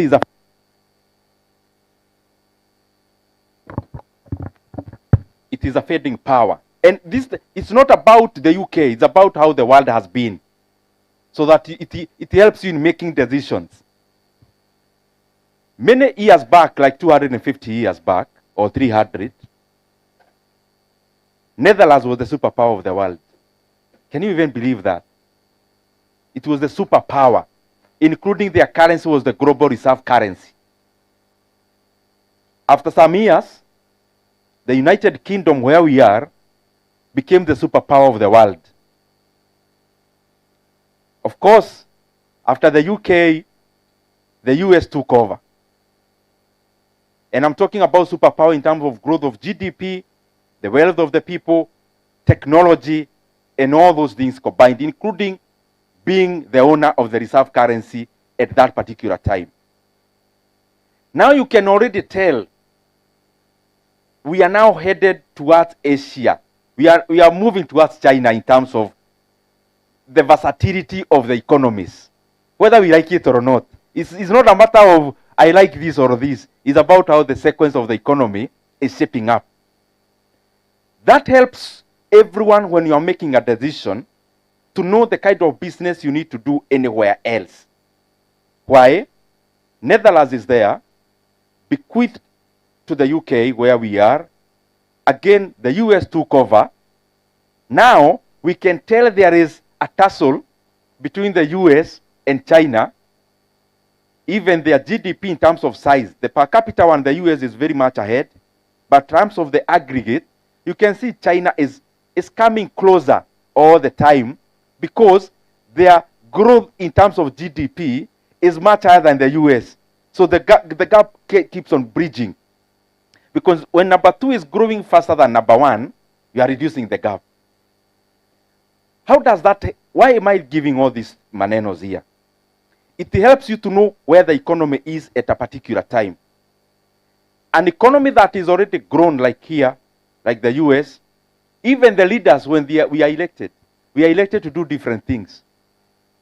A leader in the US, the UK, Germany, all these other countries, you are elected to run a country. Because the country is already there, you run it.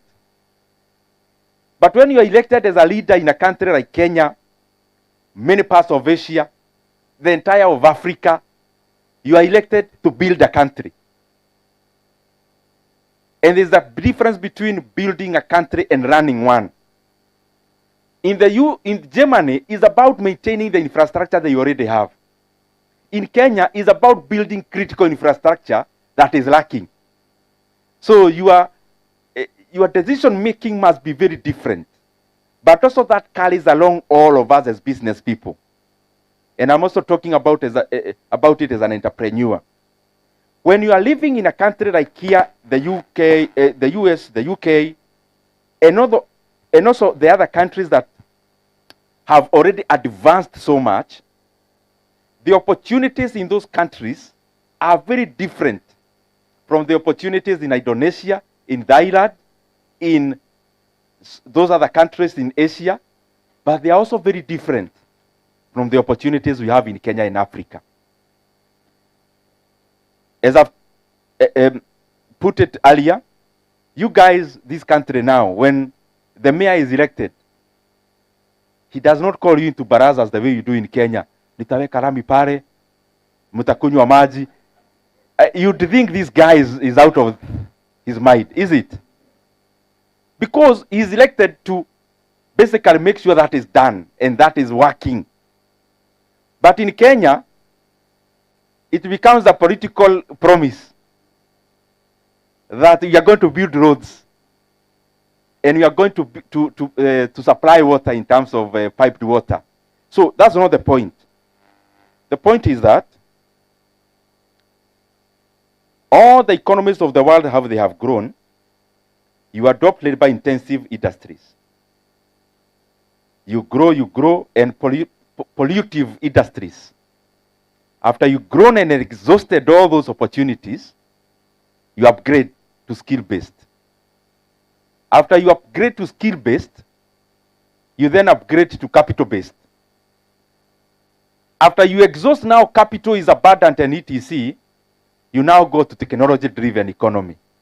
So if you draw a chart from labor-intensive, skill-intensive, capital-intensive, technology-intensive, here, UK, they are now looking at ways of doing things more efficiently. They're already there at the technology level. Kenya, we are still at labor-intensive, the lowest of the cadre. But what we must do as the African economies, including Kenya, is to do something called leapfrogging. Yes, we need to take care of abundance of labor by supplying job opportunities, because it's both a social problem and also an economic one. But leapfrogging means it's not a must you queue. When you get a queue in a hotel, you can jump the line, literally speaking. So as much as you are taking care of labor-intensive opportunities here, because they could be done more efficiently where labor is abundant, you also think about also the other categories, and especially skill-based, capital-based, and also technology-based. It's not a must that we wait for the developed countries to clear the way for us. We can be taking care of these labor-intensive industries even as we look forward to capitalizing on skill, capital, and technology-intensive industries. What is my challenge here? My challenge around there is, you are here running a company that deals with security, which needs labor. You are here like my brother, Mheshimiwa Councillor. He's running a very hugely labor-intensive industry because BPOs, they require labor, real human beings. I'm trying to make the point closer. The worry, just to tie up this point, the worry of Elon Musk in the UK, in the US, the worry of his company is how to make a robot that does what many of us can do. That is his biggest worry, because they are already at that technology level. But now that's not where we are. We are where we need a human being to do what those other guys want to be done by a machine. And not just a machine, a computer, a machine that looks like you. So what I'm trying to tie up this point is, as we make decisions on the businesses we are doing, you are here running a security company. I was wondering when I was talking to Bureau. Most of it is looking at CCTVs, of course, alerting the security personnel. Doing all security work here is not security work back in Kenya. That's what I came to understand. It's very different. So I was just thinking in my mind, you may forgive my just thinking about money too fast. I was just wondering, how can one leverage on technology to actually be on the site while actually being in Kehancha, in Migori? That's what I came thinking.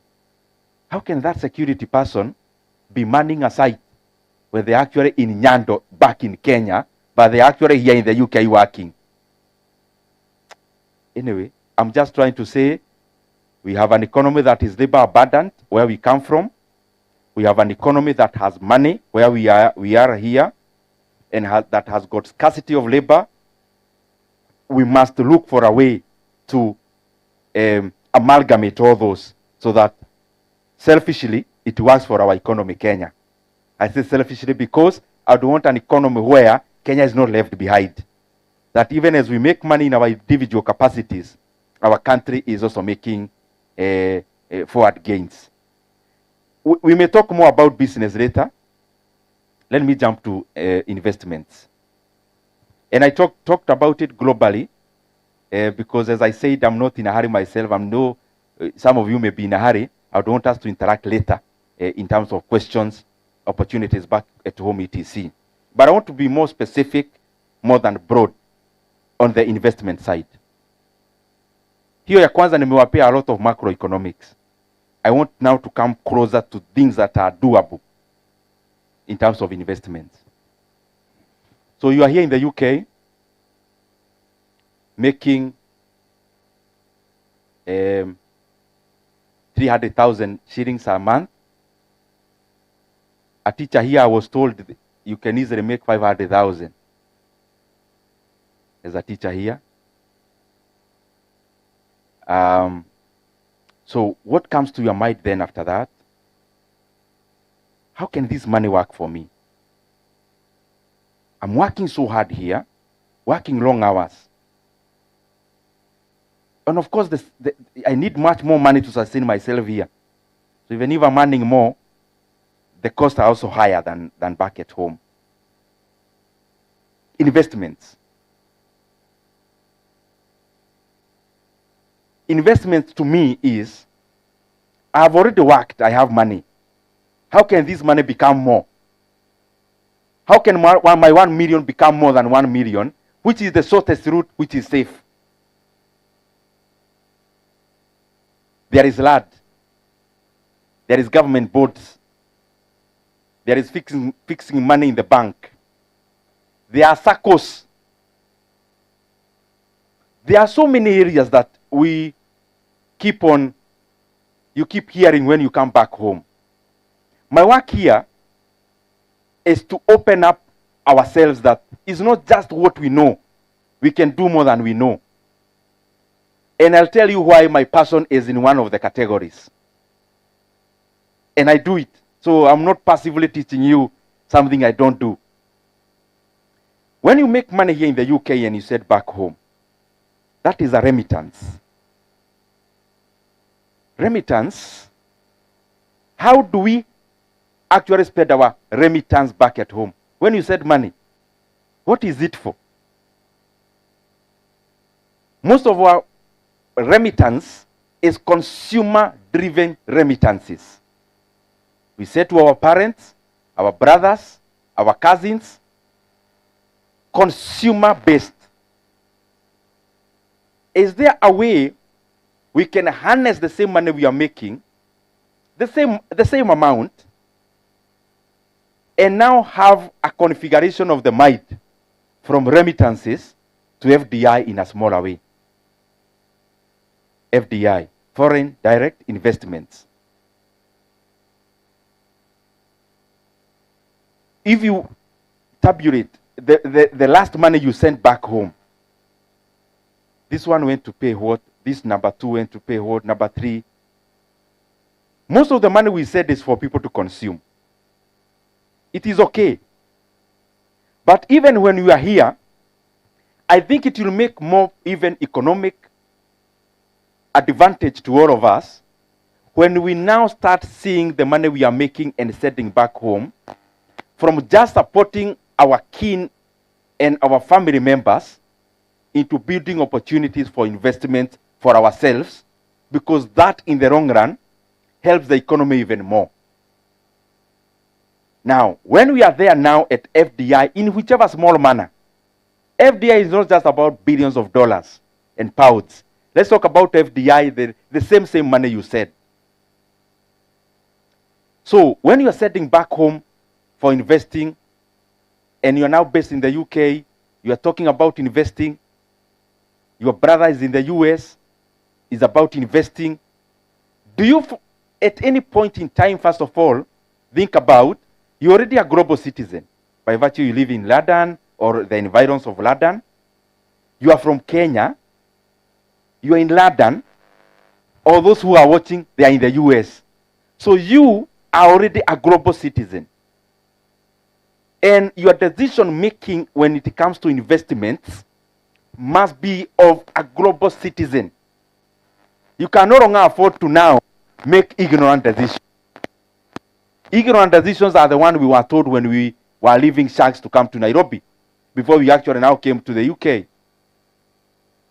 The decision we used to be told, a grown up, you only invest in this manner. Who told you? Your mother and your father. With all due respect, it's good to obey them. But you are more exposed now. You could actually now pass to give them more information because you are more exposed. You know better. So before you venture and you put in your money in anything to invest, please, at the line, you have the advantage many people don't have, to have a global view of things. And I'll go back to where I started now when I was giving you about Netherlands, but now closer home. When you talk about investments, you have your money here. All of you here have money. I can tell by your foreheads. So the money you are thinking of, the only thing that comes to your mind, and I love this is about homes. So when I talk about real estate, for me this is commendable, because this is already a revenue generator. I want to talk about land. Many of you have bought plots in Kenya, and in the process of buying more. I want us now to keep thinking all the time, I'm buying my fourth plot, my fifth plot. What do they become when you buy them? Because you buy, your investment is based on two things. One, regular income. Whatever you invest in, there is some regularity of what you get from it. My number two is capital gains. I bought it at this much, it has now gained up to this much. The plot you bought in 2021, can you test it using those parameters?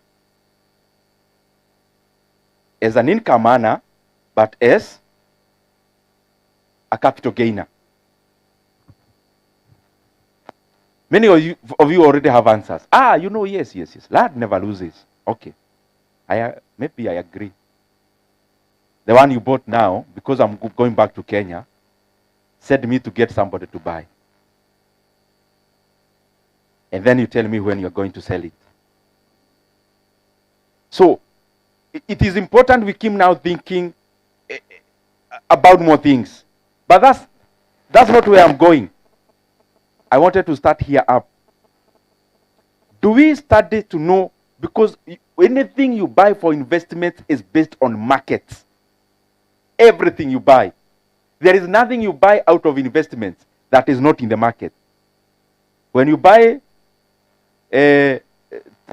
T-bills, they are in the market. When you buy boats, they are in the market. When you fix money, they are in the market of banks, of money. You are fixing money using interest rate. That is the market. When you buy shares, they are in the market. NYSE, London Stock Exchange, Nairobi Stock Exchange, Nairobi Securities Exchange, Nigerian Stock Exchange, Johannesburg, they are based in the market. So it is, even when you are buying land, it is in real estate market. So everything is in the market. So do you take some time to study about the market you are putting in your money? First of all, start globally and how all of them are intertwined. Now we are here in the UK. Every time you hear the central bank here giving a guidance of interest rate, for the last 2 or so years, they have been lowering interest rates. When you hear about the Federal Reserve in the US, they have been at the worst sustaining, but at most times they have been lowering interest rates. What does that tell you and your money in the bank? Because those are the decisions you need to keep on making for yourself. And I'm talking about this because diasporans, you have lost money by listening to so many people on things you should do for yourself. So start there first. So how is Dow Jones doing? It has now done its highest record ever on Friday. Highest ever. That is the US market, stock market. But how is the Federal Reserve behaving? When the Federal Reserve are meeting, they sustained the previous one, but the other previous one they lowered. Then somebody is wondering, kwani mtu hii vitu anasoma London School of Economics anatuletea hapa? Yes, because it's about your money. Those things is not about economics. It's about the money in your pocket. Because they should affect the way you are making decisions about your money. So when interest rates are lowered, what comes down alongside the interest rates? T-bills, bonds, some form of MMXs, some form of consolidated funds, in whichever name you call it. You know the money you pull together, then they're invested for you, many of you. Even that, some of it, MMFs, they are also part of that. So keep asking yourself then, when global interest rates are coming down, what should I do with my money? That's the question I'm driving at. Is it a coincidence that when interest rates in the US are coming down, they're also coming down in the UK and the entire Europe, but even in Africa, whether you like it or not, you have to do the same as an African economy.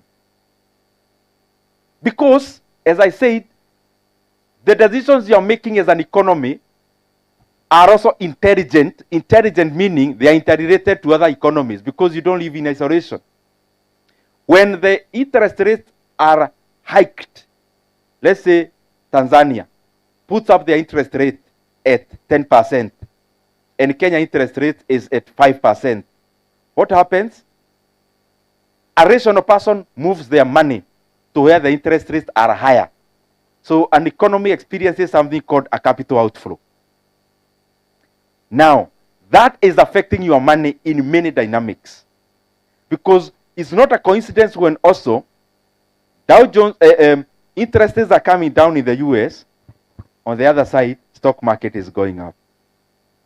Because the money we invest personally, ile yangu kidogo, yako kidogo, the retail investors across the world, they make up a very small segment of all the investments in the world. So the intelligent money Intelligent money is the money BlackRock is investing, Goldman Sachs, HSBC in terms of their wealth management arm. That is an intelligent money because they have many brains behind their decision making.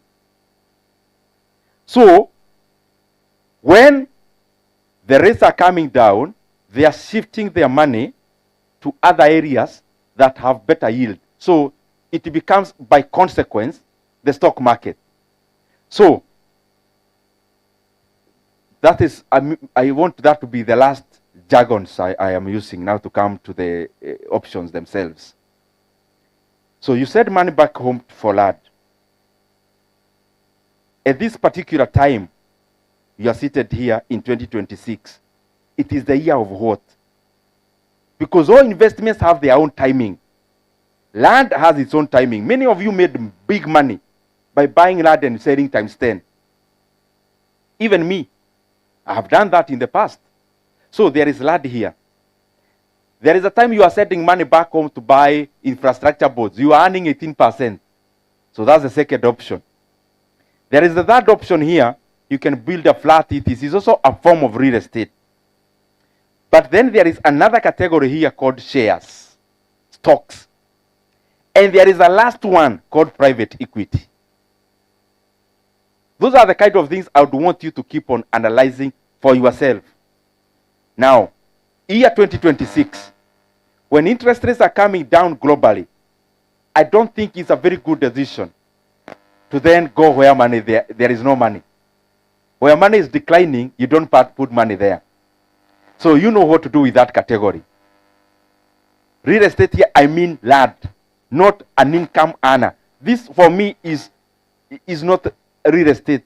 This for me is just the same way you can buy into any business because it is giving you money. When you rent out this apartment, anything that gives you money is a resource that is generating you money. It's not necessarily store of value. So, we are here in terms of land. So you have 6 plots in Juja Farm. And you are setting to buy a 4th one in another place. Please analyze. Is this the year of real estate? Or the era? Era means if you trace back 2 years back and now, how is this market performing? Because it can always help you even project how it will perform. The beauty about markets, they behave the same way. The real estate, when you see real estate changes in London, in most instances, you find the same tendency in New York, in Nairobi, and many other places. So think about that. And when you are investing in real estate, my take, as a person who is here working in the UK, when you buy 10 pieces of land, moja inataka caretaker, another one to look after it, your neighbor, which you said something also to boost for security purpose. Others, somebody anamwaga mawe hapo. Another one, there's somebody fencing your plot. Ask yourself, is this still an asset or it has started to become a liability to you? So think about that. And we are not making conclusions in this meeting.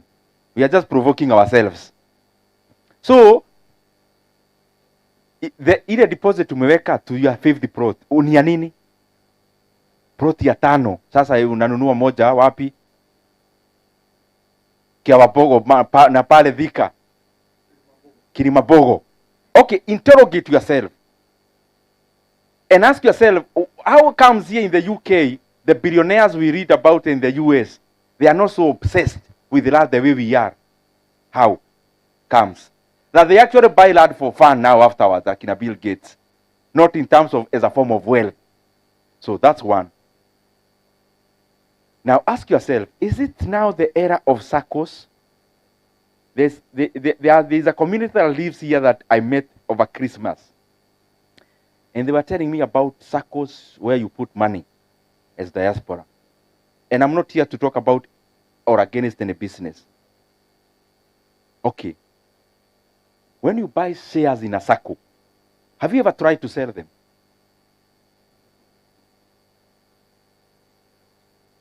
Try. Just kama uko na 1,000 shares, tell them to sell for you 100, then you tell me how long it will take. Okay, in a company that creates shares all the time they are needed, when will the value be gotten? Because if I need 10 shares, they are created. If I need 1,000,000 shares, they are created based on the money I have. You know, scarcity is the one that gives things value. This one with full supply, when will my value ever start to grow? So think about it. Circles, you said back money home, evaluate. There are interconnections you get. Maybe they lend you money, but purely as a form of investment, ati nawekaga pesa kwa sako to invest, and there is no other mutual benefit you are getting out of your relationship with the circle.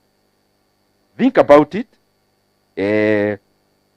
and test your ideas, sometimes practically, by giving an order. Please sell for me, I need some urgent money. And then you tell me, how urgent can you get your money? How urgently can that come? So think about it. Think about fixing money, treasury boards and bills. Is this the era? Think about it. When Fed is coming down, we see Trump is voracious on pushing the new Fed chairman to put the rates even further down. Ask yourself, is he likely to succeed? Yes. Because he's already succeeded in knocking out the Fed chair. And actually, he has succeeded already in appointing his choice. So, if there is monetary easing in the US, monetary easing meaning the interest rates are coming down.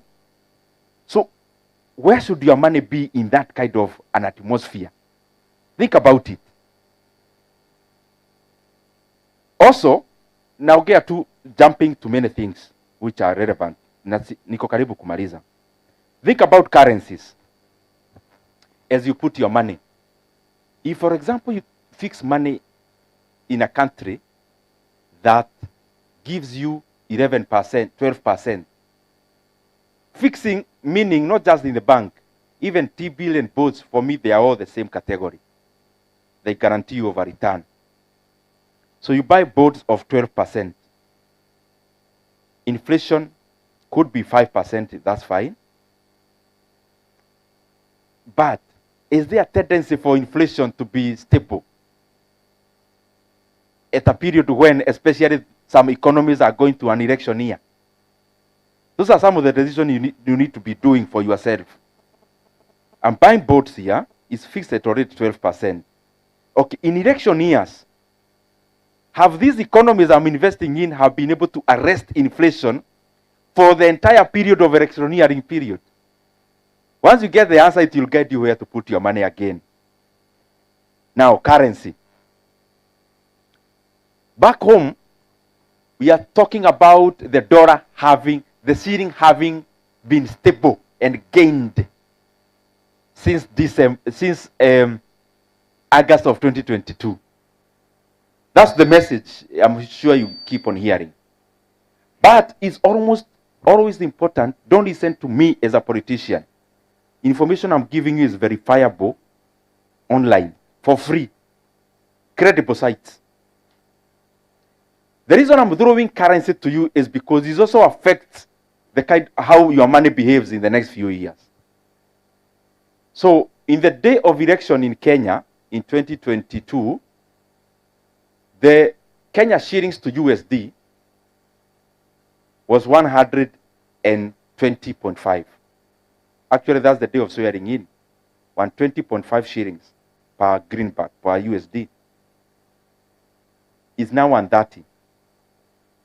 129 there. But what has made that, what has made the talk of, oh, we have stabilized the shilling? Can anyone make a guess why people have audacity to even come and say we have stabilized the shilling? IMF, loans. Can somebody tell me why does the shilling seem stable against the dollar? Anyone with an idea? All this maneno I'm telling you is not about economics. It's about your money.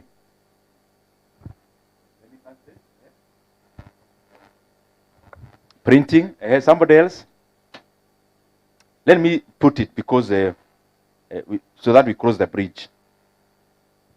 The reason the shilling is 130 to the dollar for over 2 years is not based on the strength of the Kenya shilling. It is based on the weakness of the dollar. When you do like this, there's a lever here, like this, you put weight. When you put weight here, my brother, nishikie hapa. Yes, I want to demonstrate something so that it also helps in our decisions about our money.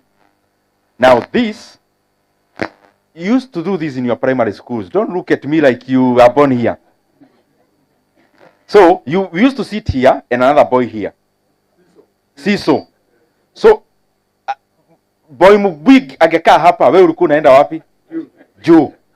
What does that mean? Mwenye ako juu ako. Now, if some of these things, keep on verifying for yourself, because they'll betray your decision making about investments if you make a wrong turn.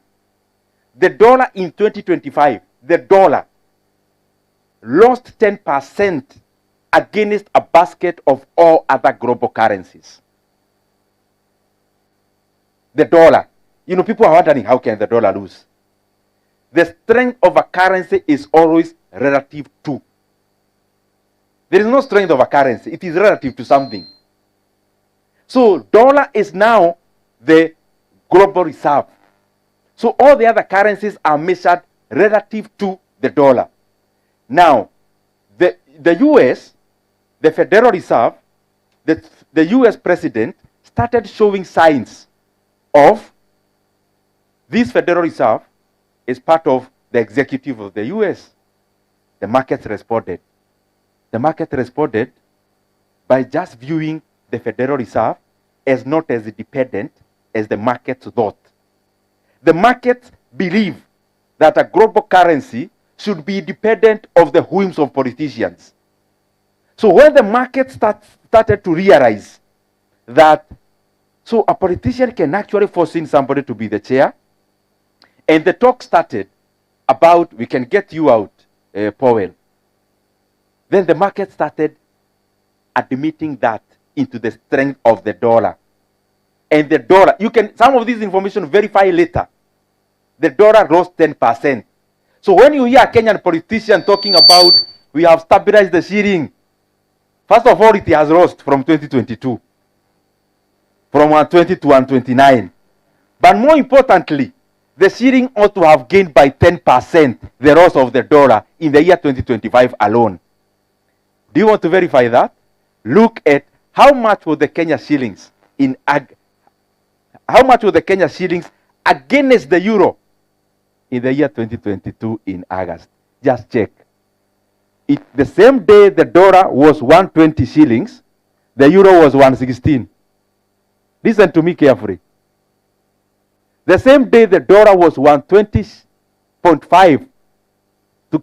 Kenya shillings to the dollar was 120.5. The same day, the euro was 116. How much is the euro now? Check. Kenya shillings to the euro today. Somebody just check online.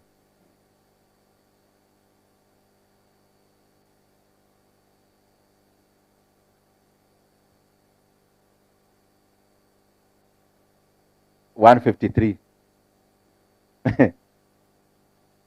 Now, that day, the shilling was 120.5 to the dollar in August 2022.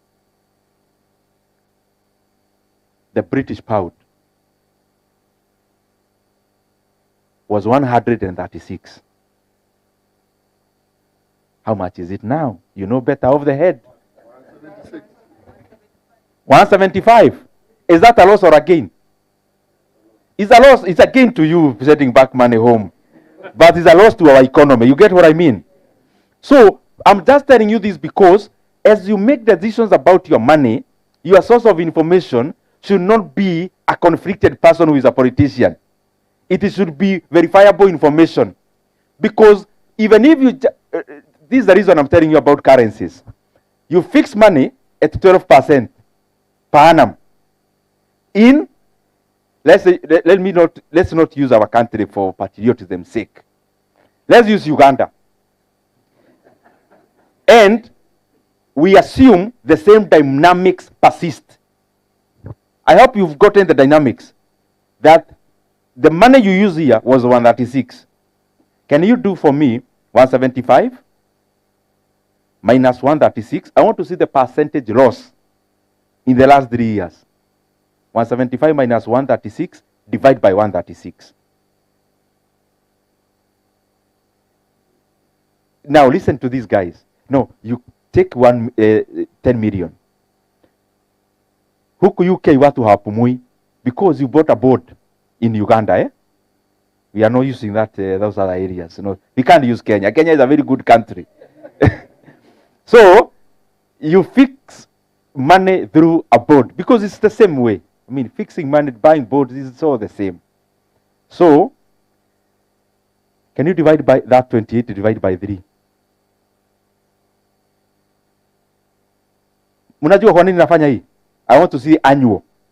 How much? 9. So by just keeping your money in the bank as British pound, you have evaded to lose 9% in that Uganda we are talking about.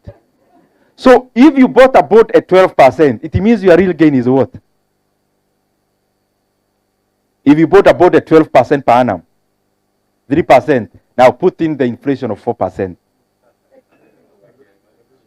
So all I'm triggering our mind. As you make your investment decisions, look at all those dynamics. The very last one, then I sit and we interact. Mimi, of all those other things we've talked about, I advocate for two more than all the others. One is called buying listed shares. I advocate for two, and I'll tell you the reason. I'm not telling you to start doing, I'm just telling you start considering them. When I buy shares, what am I buying? Okay, when I buy a board, what am I actually doing? Do you know what you are doing? When you buy a board, what do you think you are doing? You are lending money to the government. What do we keep on telling you? The government never? Very good. This is risk-free, total risk. Here, do you have friends from Ghana in this country? I hope they invested in their government boats. Some time back, 2 years back. What is the story now from them? Can they do that anymore? How the sequences of the economies run. After every 50 years, there is always a debt reset across the globe. So it's always good to time your economy you are investing in, because you may be born in the 49th year. So, and the 50th year is next year. You could also be on the 42nd. So you have experience of 7 years. So no one can tell you anything. Wait, I've been investing in these things. What can you tell me? Now, debt across the world, if you study over 500 years, there is always a reset of debt. And I can tell you, in our country, Kenya, currently we are borrowing 4 billion shillings every single day on net basis. I'm saying the debt of Kenya is growing by 4 billion Kenya shillings every day, including today, on net basis. Net basis means, sijahesabu the one they borrowed to pay you the one they had borrowed. That one is gross. I'm talking about net. So all the economies have shown that truth is never perpetually safe and sustainable all the time. It is not possible.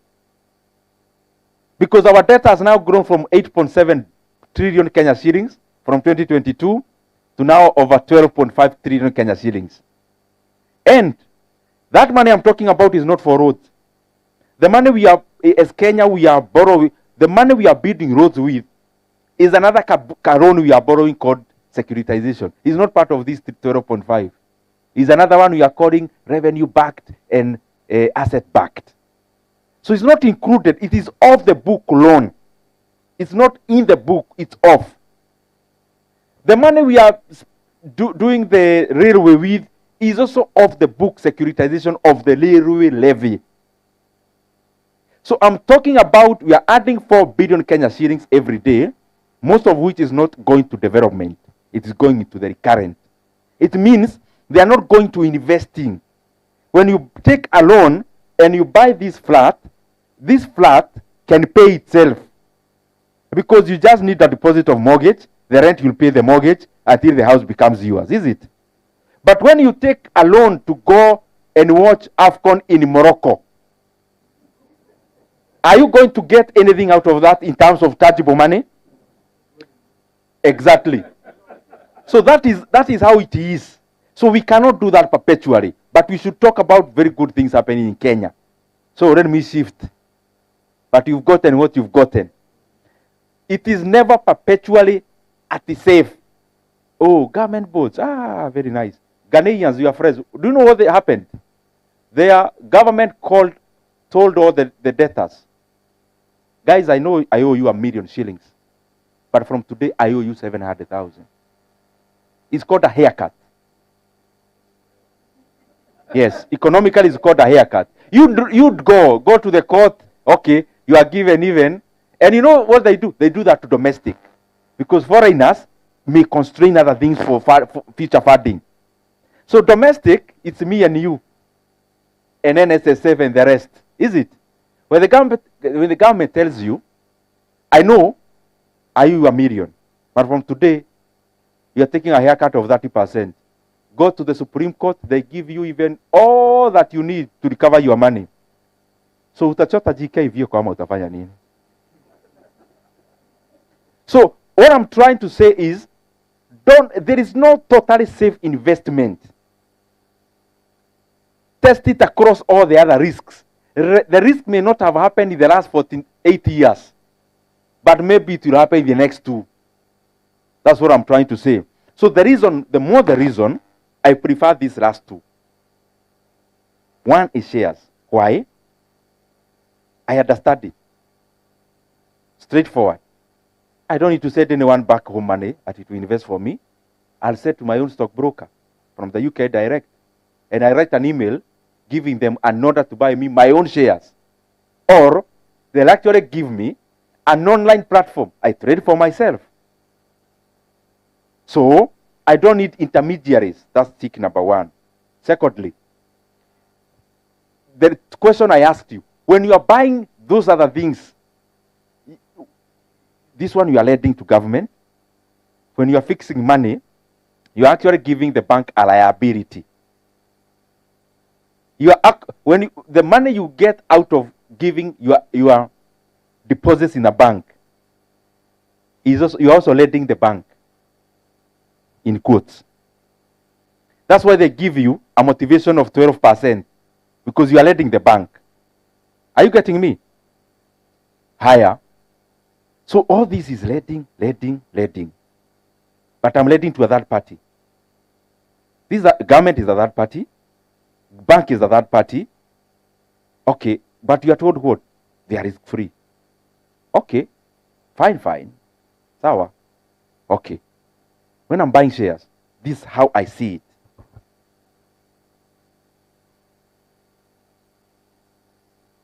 If you have 100 of these bottles, that carton is called a company. When one bottle is yours, and one bottle is my brother's, and Councillor the other bottle, so we have 1 share each in that carton. That is basically it. That, I know when I'm buying 1 share, I'm buying the value of that company. I am a part owner. So, is this the era of shares? In my opinion, much more in Kenya. The Dow Joneses are hitting the roof. They are recording their bestest years, if there is such a word. Because they have hit 50,000 Dow Jones on Friday. I think today it still went higher. But in Kenya, companies are trading for bargain. And I'll give you a few examples, because when you are buying shares, don't buy a share, buy the company. In your mind, wewe uko unajua nanunua hii kampuni. So that even if you buy one share, you are buying the company. Take any share listed in the NSC. Just shout one.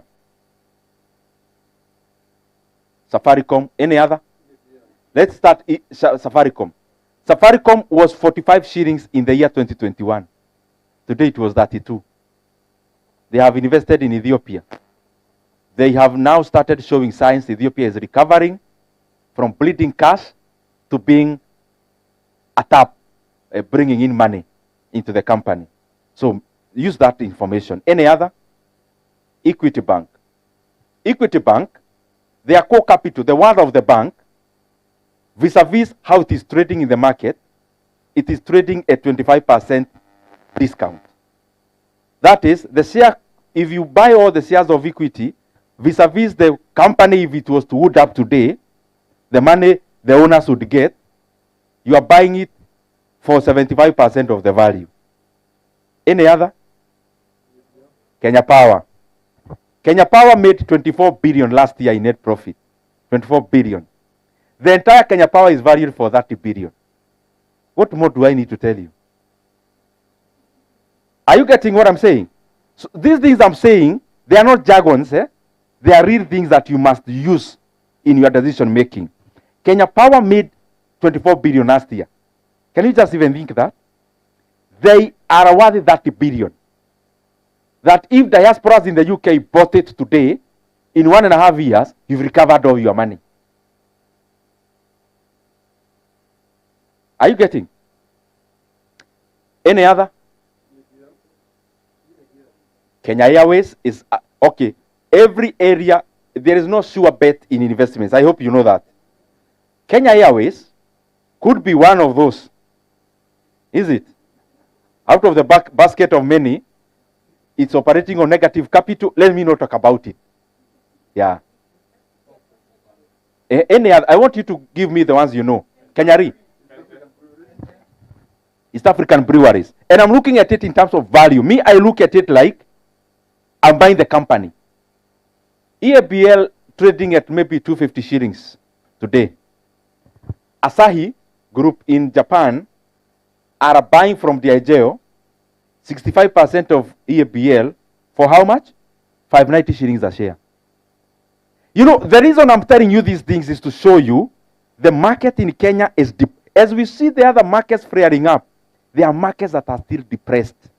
And a depressed market is a good market for the buyer, not the seller. Are you getting? So it's, I know some of you bought shares when they are very high. That's your problem.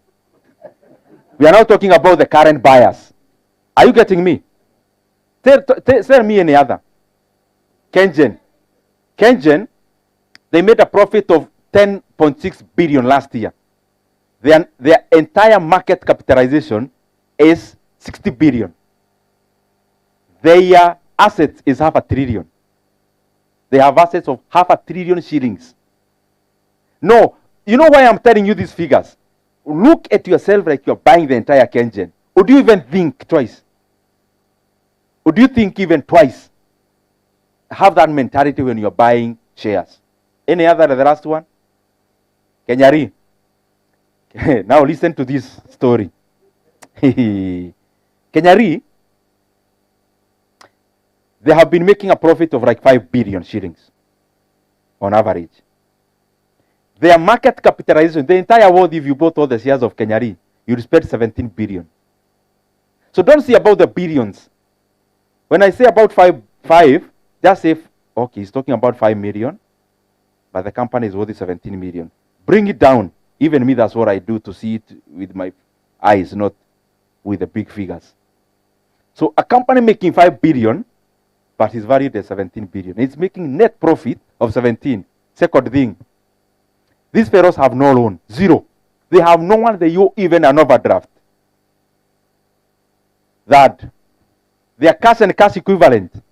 Listen, cash and cash equivalent, do you know what that means? Money fixed in the bank, the money lying in the bank, and the ones in T-boats, T-bills and boats. Those are cash and cash equivalent. It's anything that you can turn into cash like this. That's why they are called cash and cash equivalent. They have 41 billion. That doesn't sound real. A company is valued at 17 billion. That if you bought all the shares today, it would cost you 17 B. And the entire Kenya ifungwe kama nyama, uwekewe ni yako. Upon going home and kufugua ile nyama, the cash and cash equivalent alone, pesa, ulirealize si nyama tu walifunga, hapa kado, wameweka kitu, pesa, is 41 billion and is part of the 17 you paid. Yani, umenunua nyama ya 170 shillings. Quarter. Mumeshika? 170 shillings. Kufika nyumbani kwenye uliwekewa, kufugua, nyama iko ile ulinunua. Because the company is still there. But then you realize, there is money that is 410,000. No, 410 shillings. It's part of the package. I know it doesn't sound credible. In other words, you buy a flat for 17 million. So you bought the flat. And inside the flat, one side has a factory. So it's not just a flat, it is a going concern. But upon opening the door in the sitting room, and you bought it at 17 million. In the sitting room, you get a bag with 41 million. That is how some of these companies are grossly undervalued. Any other, the last one? And I'm saying you mention any because I don't want it to sound like they are just a few. BAT hadn't done analysis. Pipeline. Kakuzi, their asset in terms of land alone, their worth is a fraction. But I'm not telling you to go. I hope you guys are already now very sophisticated. I'm throwing the ball to your court to go and analyze so that you get the very best of them. And also there are many parameters you look at. If it's land, an agricultural company may be very high in terms of value of land, but may be less in sustainable profit. If it's banks, banks are spread it in Kenya. They are money-making machines. They are profitable. They pay dividends. And why I buy shares is, I'm not buying some hot thing. If I buy equity share today and it falls, remember my value doesn't fall. It is the market that is falling, not my worth. That's how I look at it. Because I'm not there to sell tomorrow. If I buy equity shares today, let's say I have 2% of Equity Bank, I'd never care where the share price is going. I care about the value. The value of a company is not just based on the share price. It is based on other things. So what I'm just trying to say is that when you buy shares today, the real value you are buying is much higher than the amount you are paying in terms of the share. The real value. So I'll add it there, but after here now, because I believe this is the period of shares myself.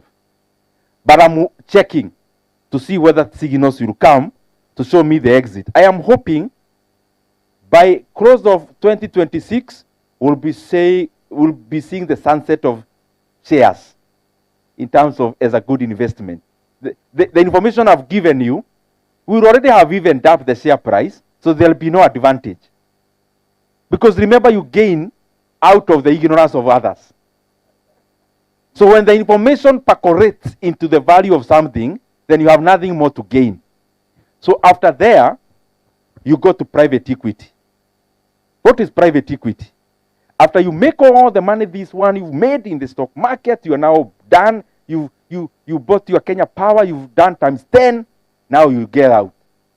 After you get out, I still invest in companies because I believe that's the only way to get the real value. There's no Forbes billionaire who is there because they own land. None. Not even one. Can I tell you, Donald Trump, his worth of the truth media, which is Ross making he started, is more than his entire portfolio of real estate. What does that tell you? you know Trump Tower and all those things. The Trump media, ile yake, he has, the stake is higher in value than Trump Tower. Are you getting my brother? Yes, please try to. The entire Forbes series, Elon Musk, is about SpaceX, Tesla, but what? Owning stakes in a company that's growing. Remember, when you buy Trump Tower, even if you live for 100 years, it will never add one more floor on top. Never. Only the rent will grow. Unless you build another Trump Tower on the side. When you buy HSBC Bank, if they have possibility of opening their branch in Kenya, that's growth. When I buy Equity Bank shares, they have capacity, even to have a London office. That's more money. They have ability to expand to West Africa, to South Africa. But when I buy a static asset that has no life, has no growth. So look for, so I go to private equity afterwards. Why? When you exhaust opportunities in the market, remember I talked about markets. The more the liquid the market is, the rest the opportunities. That's what you ever realize. Money is the most liquid form. So, can you buy me, can I sell a pound for pound? Is that even fathomable? Yani, it has reduced the opportunities of us making money, out of the liquidity of money. So, the more the liquid a market is, the more the information bridges the gap quite fast. And therefore, it evens up. So once you are done with market opportunities, I call them low-lying fruits. Right now, I can't buy a company off the market. Because, why would I? The ones in the market are so cheap. And I require very little sophistication to buy. If I need to start an insurance company with my little money, why should I start when I have one Kenyari, which is so cheap in terms of value per share, that even the one I will start is still more expensive than this one? Why? If you have money to start a bank in Kenya, why would you have bank? How? At you are going to CBK to kujaza forms, I want to start a bank. How? When you have KCB trading at half the value, I would rather buy 0.5% of KCB. I'm an owner of a bank. I don't need to own 100% of a bank I'm starting today, valued at my money shilling per shilling. Let me go to KCB, buy 0.5% of KCB, but at what price? 50 cents per shilling. Or I go to Equity, I don't need to start a bank, go to Equity Bank, I'll be buying one for 75 cents per shilling. And for every 1 shilling I'm given, I am paying 75 cents. Or, better still, I go and buy Diamond Trust Bank. Why? Its core capital of 100 billion. The current share price, if you bought all of it, is 35% of the entire value. So why would I start a bank? How?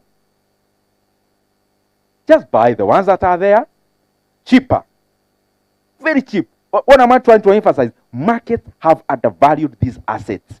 So it's an opportunity for buyers. You don't need to start anything new. Buy the one that exists. Look at, for example, this issue you're talking about EABL. I don't buy EABL shares, but let us use it as an example. You are here setting up your own EABL, calling it Omwami Brewers Limited. Is it? But you have one here trading at half the price. Why can't I own even 1% of this one that is so cheap, other than owning this other one, which I'm paying a shilling per shilling?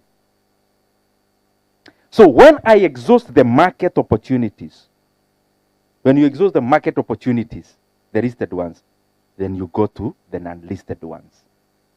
With your money, muna combine watu wachache, then by that time, come to Kenya, buy a stake in an unlisted insurance company. Why? Because by that time, the tide will have changed. The one in the market will have absorbed all the information, so they'll be more expensive. So you go to private equity where you can negotiate. So you go, other than just building flat per flat, this and that. Sorry. You munaungana wachache, munachanga pesa, you buy a stake in a company. Buying a stake, buying a shareholding in that microfinance, buying a stake in that IT company, non-listed one. So you give in your money, this grows the business, your value grows. That's how private equity works. Very lastly, this insurance company here, it wants to expand. Let's say they have capital of 50 million Kenya shillings. They need to expand, but they also need more capital to expand. So the owner does what? The owner sells 10% of this diaspora insurance. For how much? 10% he sells it for 10 million shillings. Automatically, that now values diaspora insurance for 100 million. Because if 10% is 10, then 100% is 100. So they expand to many other regions. They are now doing very well. The same diaspora, now the new owners come back. They say, no, we need to expand even to Switzerland. There are diasporans there. We need to set up offices in Kenya. Then you say, in fact, we need a Kenyan license. We need a Kenyan license. So Kenyan license is how much? This much. So what do? You come together. To raise money, what do? You sell a stake. 20%, let's say for, figuratively, 100 million. If you sell a company, 20% stake for 100 million, what does that tell you about the value of the entire company? Is it how much? If 20% is 100 million, so what's the 100% of the company? So 500 million. The owner no longer owns 100%. The owner now owns 40%. But 40% is much higher than the 100% they had. So my challenge is in terms of private equity. Don't be in an obsession to own a fish pond. Just own a slice of the ocean. All billionaires, that's how they became billionaires. Not by owning fish ponds, but by owning just a slice of ocean resources. Thank you very much, guys.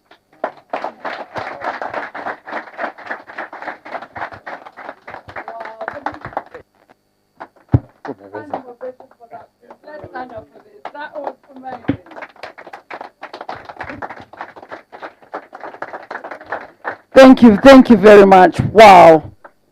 What a mind-boggling presentation. Thank you very much. You can have a seat. Wow. I feel like I've just been in a investment roller coaster, you know, and some of us have really stagnated in our investment knowledge. And thank you very much, Honorable Ndindi Nyoro, for bringing this education forum for us, because as far as I'm concerned, it has opened a lot of our enthusiasm about what we need to do as Kenyans, but more so seeing ourselves, not just putting all our investment back home, but also thinking about how can we be global investors. Did you feel that? How can we be global investors? So thank you for creating this time, because we know you're an economist, you're an expert. We've seen you in terms of a personal investment. You've done very well. It's all listed in Kenya. And such knowledge doesn't come easily for us in the diaspora. We work hard. We need to know that bit of, educated investor. Wow, I am really inspired. But before we move on to my question, I would love to have you sitting down here. There's 2 ways that you want to, or 3 ways that you'd like to ask your question. Is it investment in Kenya or investment in general? Is it about Kenya in terms of, you've seen what we've done in education in Kiharu? Is it that? Ask a question. I'm going to give maybe 3-4 people to ask question first. Make it very quick, because we'd like to have at least everybody who's sitting there and those online, because we do have some questions coming in online. We would like to give a lot of people opportunity. So let us start with those ones who've already put their hands up.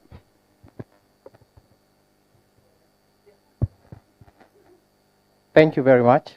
My name is Daniel. A few call me by the initials, MD. Member of Parliament, Ndindi Nyoro, thank you very much for such a wonderful presentation. I actually have so many questions, some we can take offline, but for now, maybe just two. One of them being, in terms of markets, and we're talking about the Nairobi Stock Exchange, we know that part of the markets is driven by what is happening in the government, politics, etc. And given that 2027 is an election year, as someone who's making investment decisions, how do you then overlay the political environment to the investment decisions that you're making? And linked to that is also the point about inflation, foreign exchange, etc. So there are two things here. One, on one hand, we are being encouraged to invest in Kenya, which is great, and we are doing that. Number two, at the same time, we are thinking about, okay, fine, I'm going to invest in Kenya, but lose maybe 9% because of FX rate, another 4% because of inflation. In the end, what is your benchmark net adjusted investment return that you should be thinking about to make such a decision? And then, of course, we the young people are focusing on even much more sophisticated investments like cryptocurrency, commodities, etc., and quite a bit of investment even in land back in Kenya. I sell land in Kenya, and I have a challenge around land because my uncle, when I was in high school about 20 years ago, bought a piece of land at around 20,000 per acre. It's now going for over 2 million. You can work out the adjusted returns even though unrealized. Now, if you look at your S&P 500, NSE index, your FTSE 100, that is the UK stock exchange, you don't get such returns. So this is also a place for land in the whole investment spectrum. And in summary, the way I look at it is the best investment, first of all, is in yourself. I think you get the best returns by investing in yourself. Then once you're done with that, you think about diversification. So you put a slice of investments in stocks, another slice in land, a slice in private business. So the totality of that is a well-diversified portfolio that then makes sure that, you know, shocks from different areas do not 100% impact your investments. So for now, I'll post at that, but maybe comment about politics versus investment. That's very important. Number two, talk about the newer investment frontiers like crypto, commodities, etc. And number three, there's a place for land, to be honest, and we cannot ignore it. Back to you. Thank you. Give it up for him, guys. And well thought of questions. I do have a hand up here. Thank you, Janet. Yes, sure, I'll be very, very quick. Thank you, Nyoro, for sharing with us the knowledge. My question goes to, first of all, my name is Boniface. I am an entrepreneur here in the UK and also in Kenya. My question goes to the education department, whereby you said 30 plus billions you can propose to have free education, which is a very good step, considering it was an initiative that was started by the late Moi Kibaki. Question is, we know every kit that is set in Kenya, it's a basket for corrupt leaders. How will you handle is there any accountability that you put in place to ensure that money is not lost? Two, you are creating a good environment for the learners. In the world of technology, are you putting in place the 30 billion plus to have slot for technology, because that's where the world is heading? Thank you, and I welcome you and the rest to buy a stake from my company. Thank you. That is Django Dwellers. Thank you very much. My name is Mrs. Monica Gakwo, and I really, really appreciate this time because I'm one of those people who watch you on YouTube, and I really feel like it's just what I've been hearing. So my question is, I am a mother of young people, Gen Z and millennial, and these are people that were born in this country or when they came very, very young. And these are people who are not familiar with this kind of information. And I hear you're working with young people, and I've watched you in the universities and such places. So I'm asking you, as a honorable, prominent person from Kenya who is there for young people, how can you support our young people here? Can you create a mentorship program where we can have a few of our young people coming there? They learn and they exchange ideas. You know, they bring the ideas they have learned. Most of them have finished universities, but most of the time they find that they don't do the courses, I mean the jobs that they learned. So how can we bridge that difference, especially for those ones who are from Kenya, but they're actually British people? Thank you very much. Open the door for work experience. Thank you for that. Hello again. I think I was given the mic before and I didn't introduce myself. My name is Jane Mukabi. I'm a businesswoman, probably one of the oldest or the only woman to start a security company before the Murashias and Jore there. A comment first or two. I think one is a campaign. I think I want to campaign for UK to be called the top in remittances. When you look at the size of UK, it's the size of Texas. We are about 60 to 70 million. The US has 360. So if we are number 2, I think we need to do the maths and start calling the UK the highest remittance wherever. The other one I would like to comment on is you did talk about us employing Kenyans, which we are doing, but it's a very difficult job. I'm sure Murashia's sites are being manned from Kenya. I have a business in Thika where I'm doing HR from Kenya. We are trying to tap into the technology that's there because we know whether it's AI or anything else, it's all done in Kenya. We are doing that, but it's a very, very difficult thing. And the one thing we would like the government to do is to try and make our people not steal from us. We go to educate them, we earn money, but they still steal from us, and we have to close down and come here. But anyway, the question I brought with me, and I'll still ask, and you have answered a lot of the questions, was, from a selfish point of view, desperate times call for whatever. I'm at the other end. Most of these people are younger than me. They are my students. If I gave you 20 million in terms of portfolio, like the younger, how would you earn me 100 million in 5 years? Thank you very much. I think I'll give Honorable to answer those 4 questions as other people get ready. Please leave it to the questions only so as we can get more people involved. I think if you allow, I can answer them from here. Daniel, thank you very much. This is truly a very enriching engagement, even based on the questions. If you look at the graph of shares in Kenya, you'd realize that politics is not necessarily a bad thing for stock performance.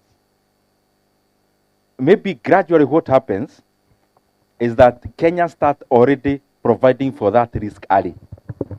If you look even during the 2007-2008, just before, the market was not doing so badly.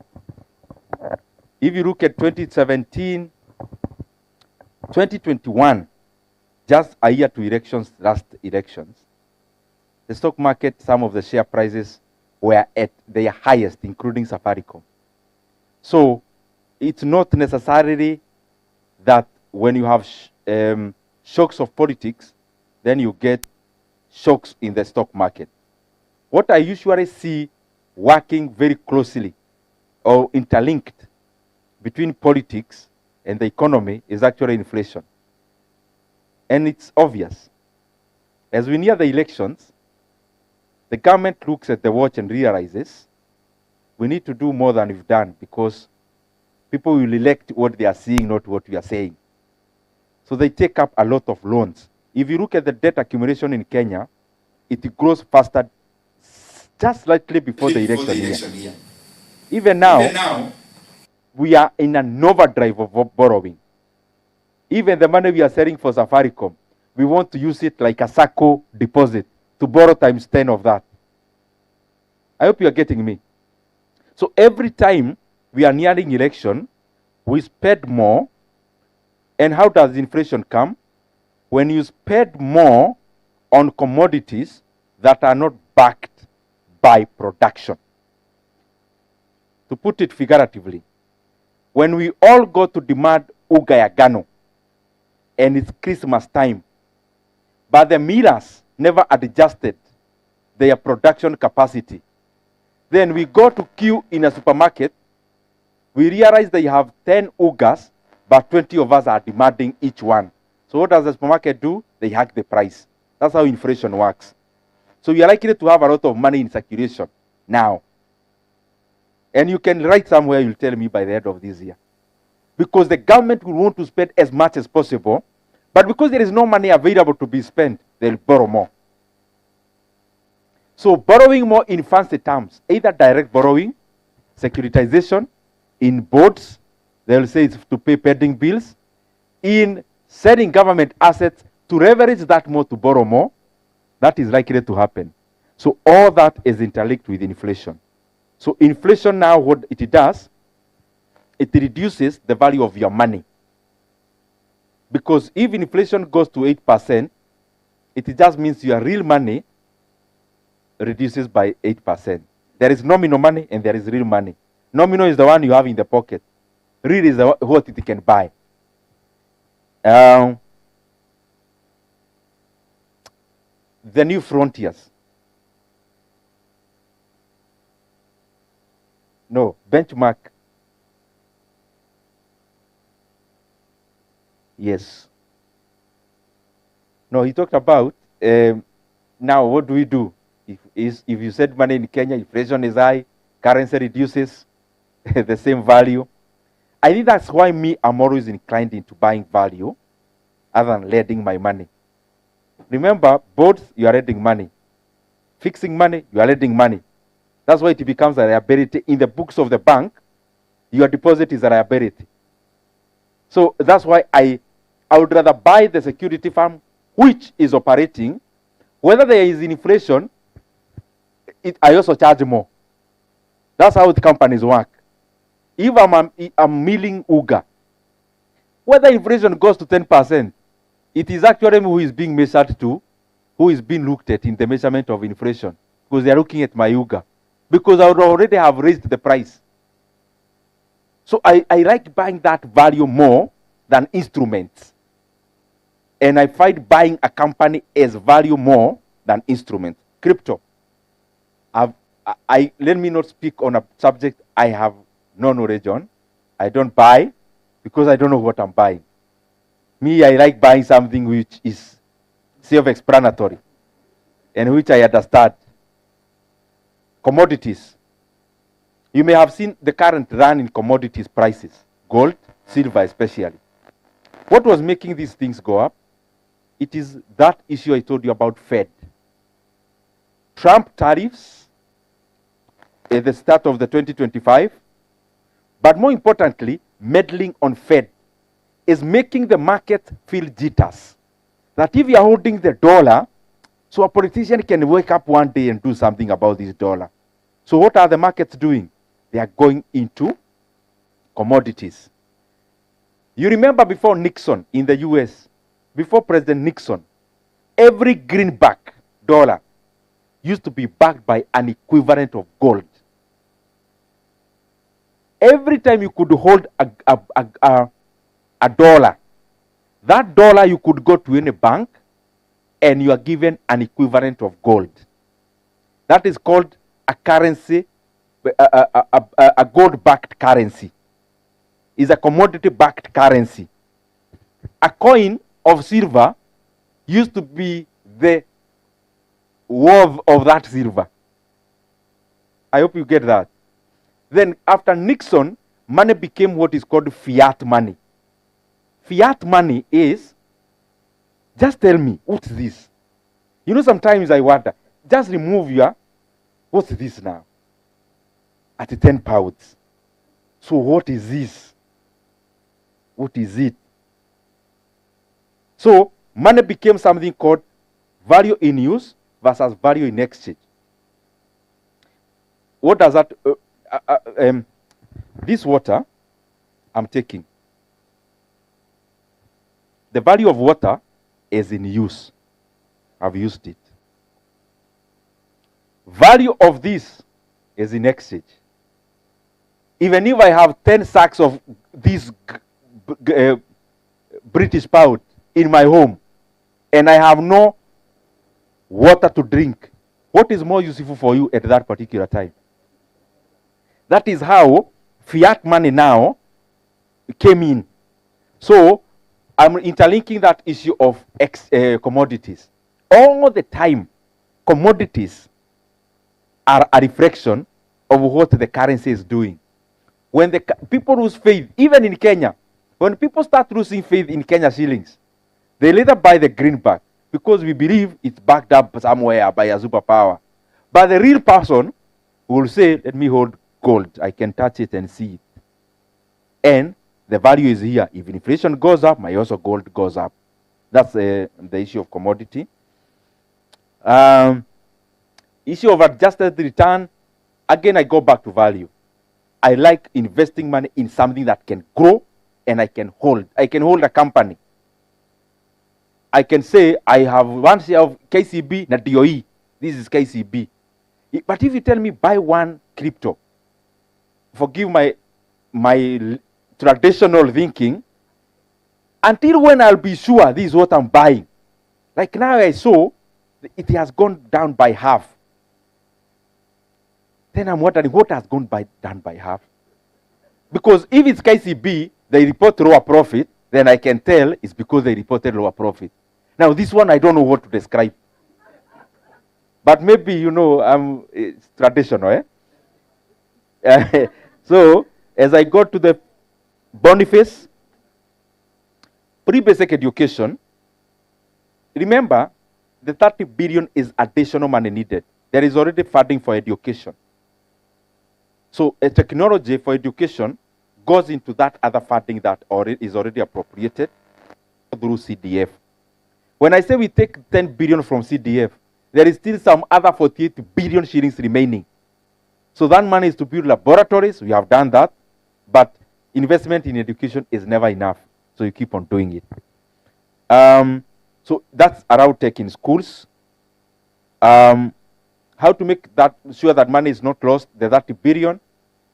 My proposal is, once we raise this 30 billion, on the onset, Kenya, project hazinyongwi kwa pesa kupotea sana, ni pesa kukosa. So you can have something written, we have allocated 30 billion in day schools, but it will never reach schools. It's called exchequer. So my proposal is, once we put in this 30 billion as the secondary school fund, it becomes something called fast charge. That when the government corrects revenue, fast charge means, what do you do first? We put this fund as category number 1. That before I am paid my salary, this money is already in schools first. And we put it as a law. Madam Monica, thank you very much. You see, I was available here on 1 day notice. If those young men are available, I can be available at hours notice, given they are younger. And don't feel like it's a bother. It's something I enjoy doing. Even us, we have been shaped by other people.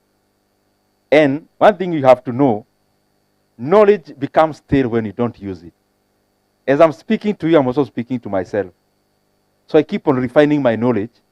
And what you don't know is that knowledge I refine also helps me make money. I've told you the investments I'm talking about, NSC. I kept telling all my friends around me for the last 18 months back, nunueni Kenya Power. At some point, I met some of my sisters. I told them, nunueni Kenya Power shares, mwenye ataenda hasara nitarudisha. That time it was below 2 shillings. We are not talking about a decade ago. We are talking about year 2024, last quarter. That share today is over 15.5. So anyone who put in 2 million shillings bought 1 million shares for 2 million shillings. How much is that 1 million share worth today? No, 15 million. But this is the beauty. And I'm saying it with all humility and good faith. The shares of Kenya Power I bought that time, my average buying price was 1.8 shillings. I've actually recovered all my money in dividends alone. Some of the dividend actually came in before I came here, that year of January. So January was not so bad. So all the money I spent in buying the shares, I've recovered all of it in dividends alone. So my capital gains is starting from 0. So when I talk about shares, I'm not talking about theories. It's something I do and is part of the research I do. Out of now, when these young men will be inviting me, remember now I have to study crypto, which I don't know. So when you gain more knowledge, you gain more versatility. Madam Jane.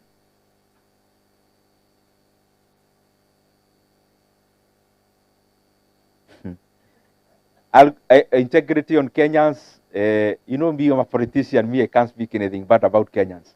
Even those who you leave at your companies at home, and there are integrity issues.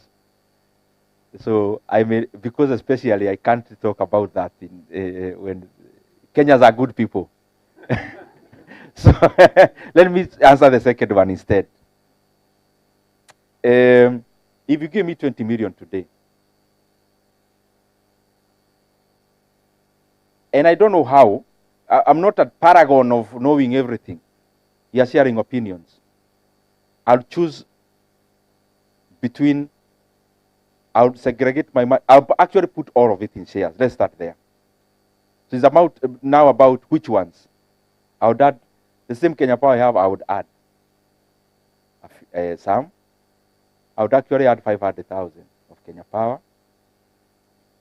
The rest, I would split. I'd buy a few of a company called kenyanYoutuber, a few. And I'll buy 2 banks. I would buy Equity and Diamond Trust Bank. Those are the ones I would buy. Wow. Thank you very much. We have somebody online who's saying, this is Maruku John, is asking, since you're advocating investment in banking sector, what happens to the investor when the government decide to give them a haircut, since we are borrowing a lot? That is the first one from online. And there's a group of ladies online who are asking, if they have some money kept aside today, they're a group of chama, what would you advise them to put their money in Kenya right now? That is 2 questions from online. Lucy? Thank you so much for your insights. My one is probably the same thing, but I wanted to ask, you spoke about transitioning the diaspora money from remittances to small-scale FDI. So if someone wanted to start that shift today, what would be the safest first entry you would recommend? And secondly, you also emphasized that every asset class has its timing. So what 2 or 3 signals would you personally watch when deciding whether time to shift between the asset classes? Thank you very much for also being brief, so as we can give a lot more people opportunities. Hi everyone. My name is Wanja Goge, and I'm a nurse by profession, and hence I have to emphasize that. So, having been in a diaspora for close to 40 years, I have 0 education of Kenyan. And you've talked about the education in Kiharu. and I emphasize the 30 billion.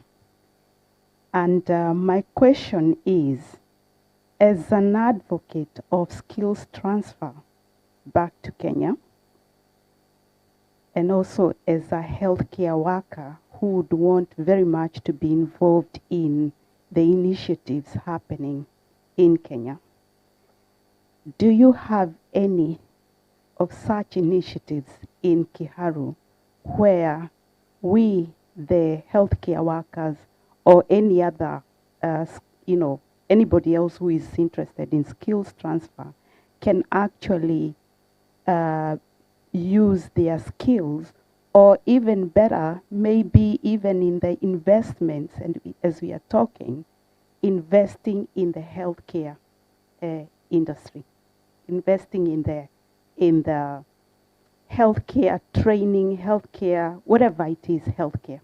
Thank you.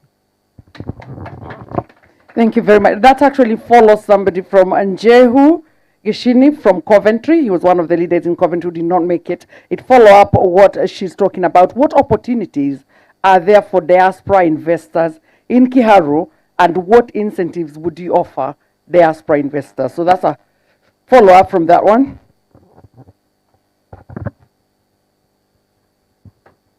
Thank you for the information that you've given us. I think it's very, very helpful to us. Now, I just want to ask a question about domestic borrowing by the government and the extent to which that affects the industries domestically, and would that also affect the opportunities that we would have, because most of those industries in Kenya depends on the domestic people who are investing there or using their services there as well. And when people cannot access finance in terms of credit facilities, it means they can also not invest in some of those industries.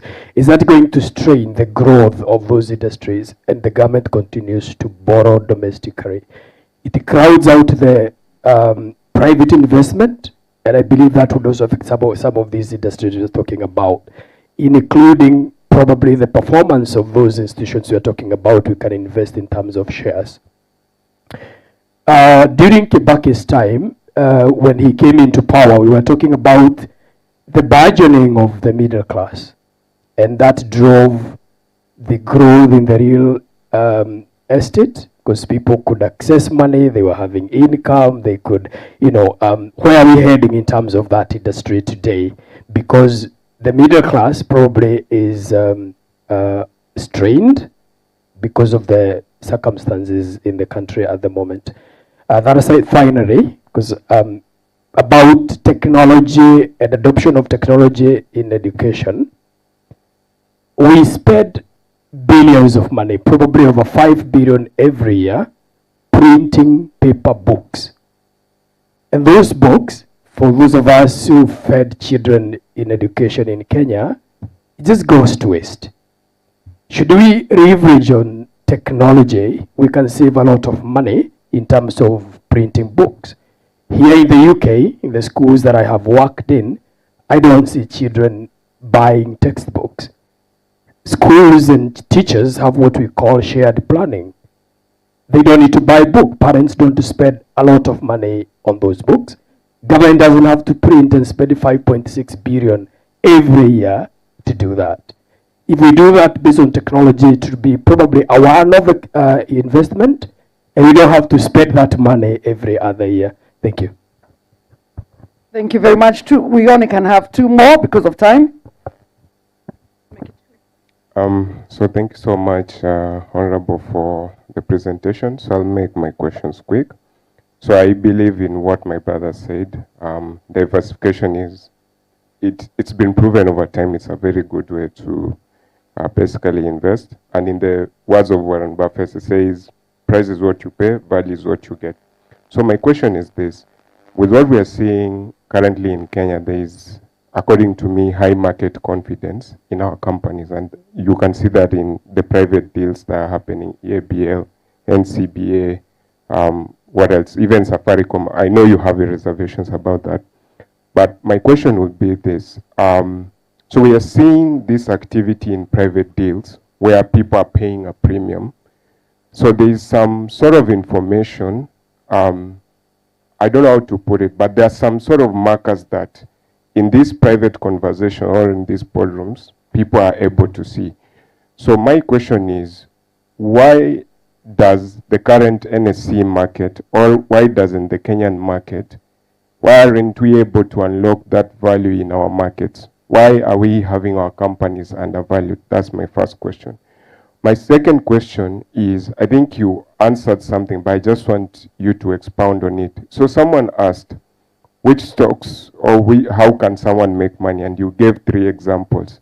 My question would be, in NSC or in basically the sectors that we have in NSC, what drivers of growth are there? What product offerings are there? Are there any macroeconomic indicators that we can see in future that can lead to actually say, like, let's say, for example, a certain sector is going to perform better in the preceding year, some will underperform? Because I think over the past 5 years, the banking sector has been performing well, and one of the reasons is, government borrowings, even though private sector credit is basically, we're having issues there, but because of what's happening in the government, we've had good growth in the banking sector.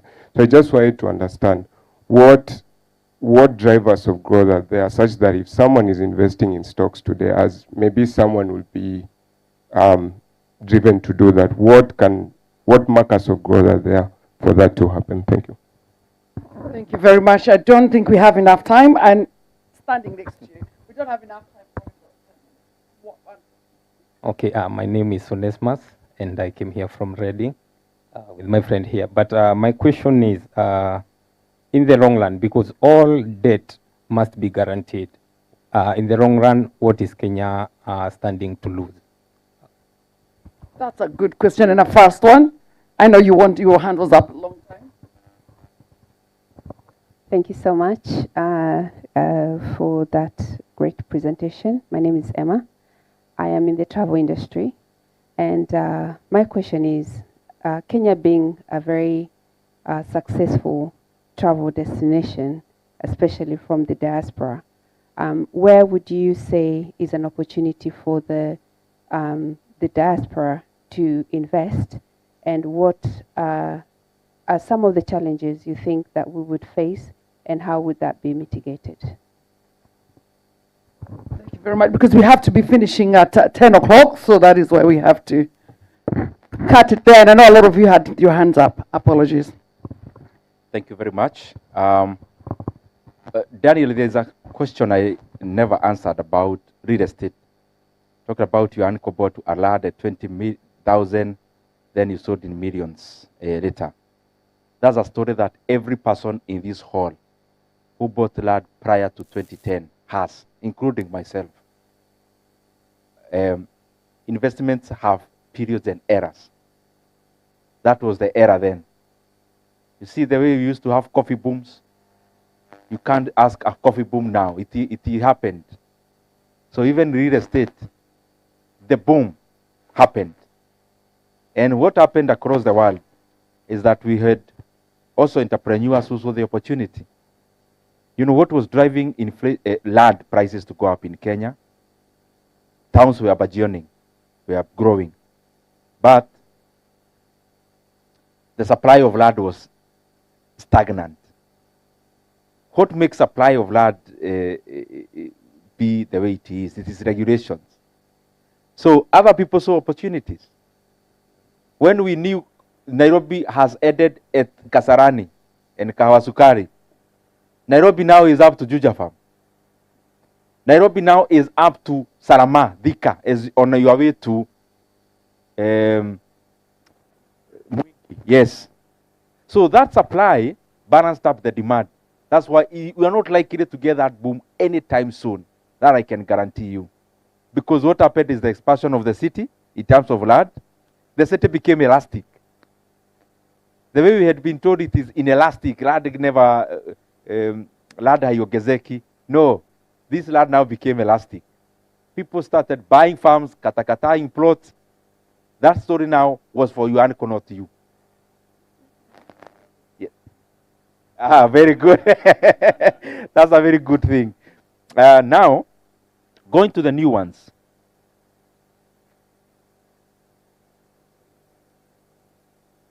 I believe I had answered.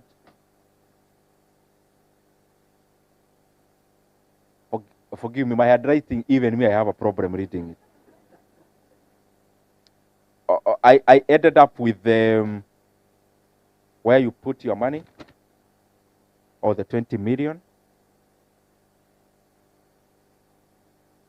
The issue of banks.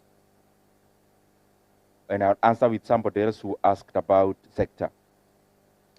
I buy local banks, not the ones that are. I don't buy ABSA, Stanchart, Stanbic. Why? Because Stanbic can't expand out of Kenya. It is Standard Bank of South Africa that will expand out of South Africa. I hope you get me.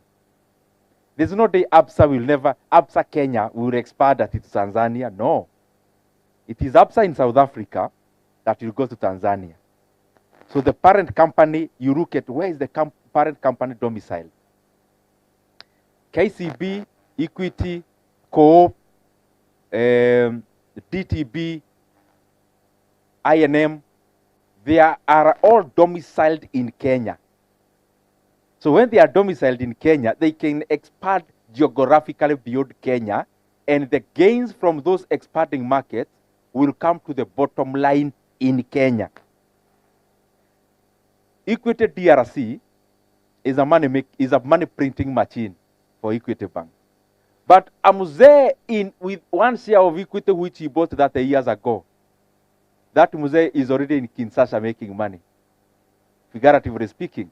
His one share is making money for him in Kinshasa, in DRC, in Lubumbashi. One share ile yake alinunua 19 hiyo.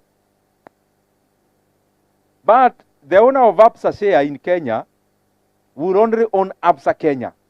Whether they cross branch, they start a new one, they do this, it is still geographically in Kenya. That's why I buy indigenous ones. You'll see also something very peculiar in your analysis,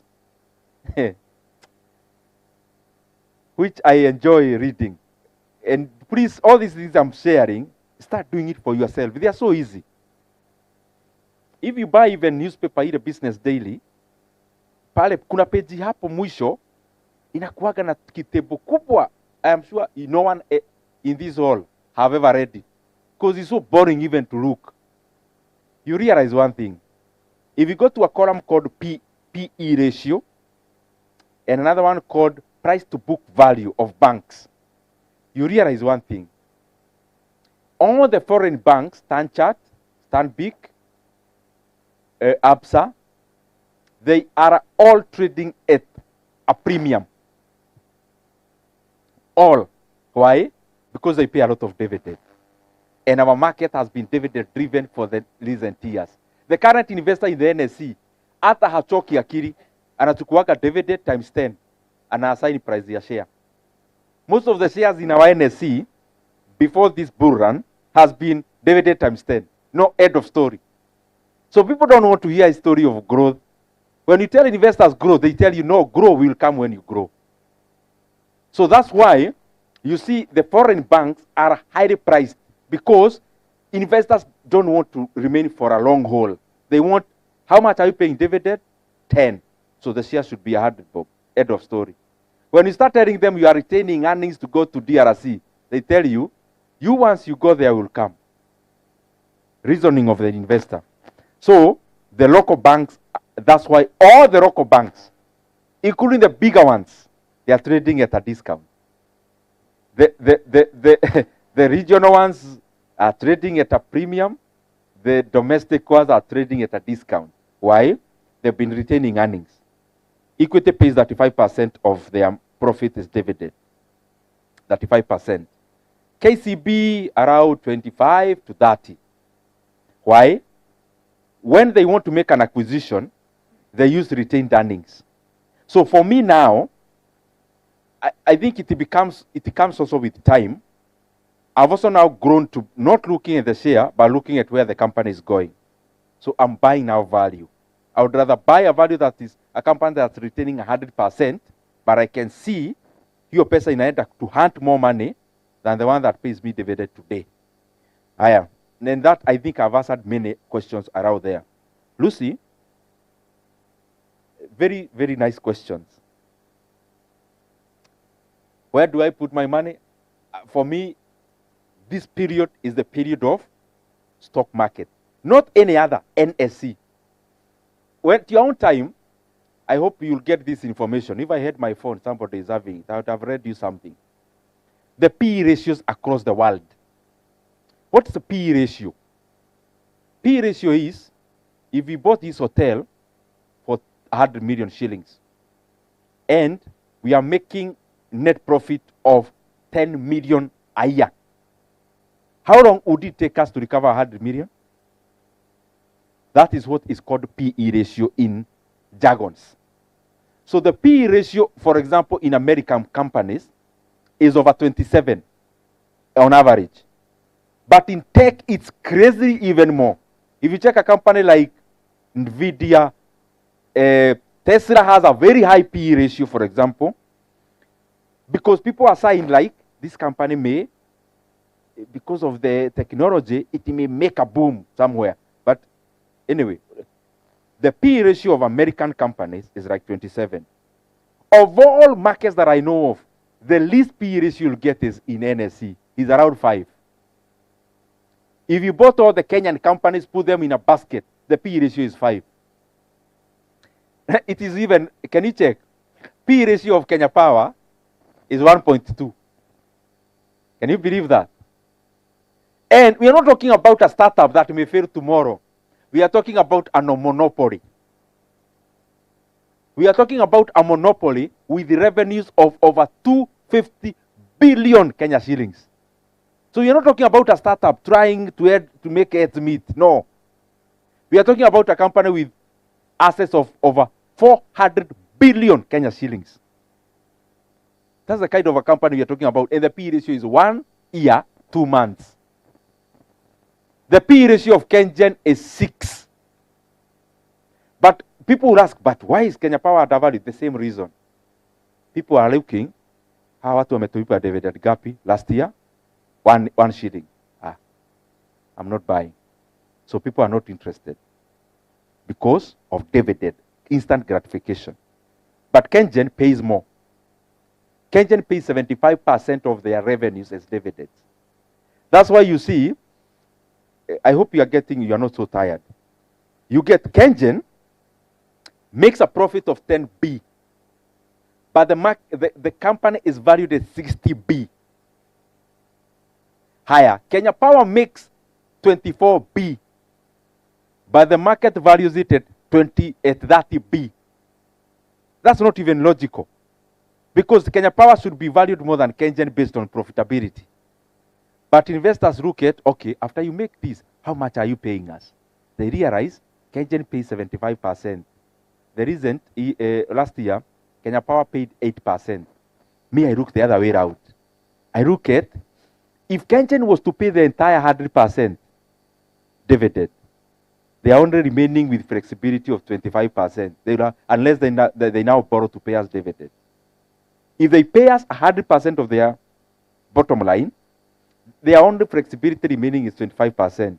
But I look at Kenya Power, they have a flexibility of 92% on sustaining the same dividend, sustaining the same profit, but paying me more. So I look at that.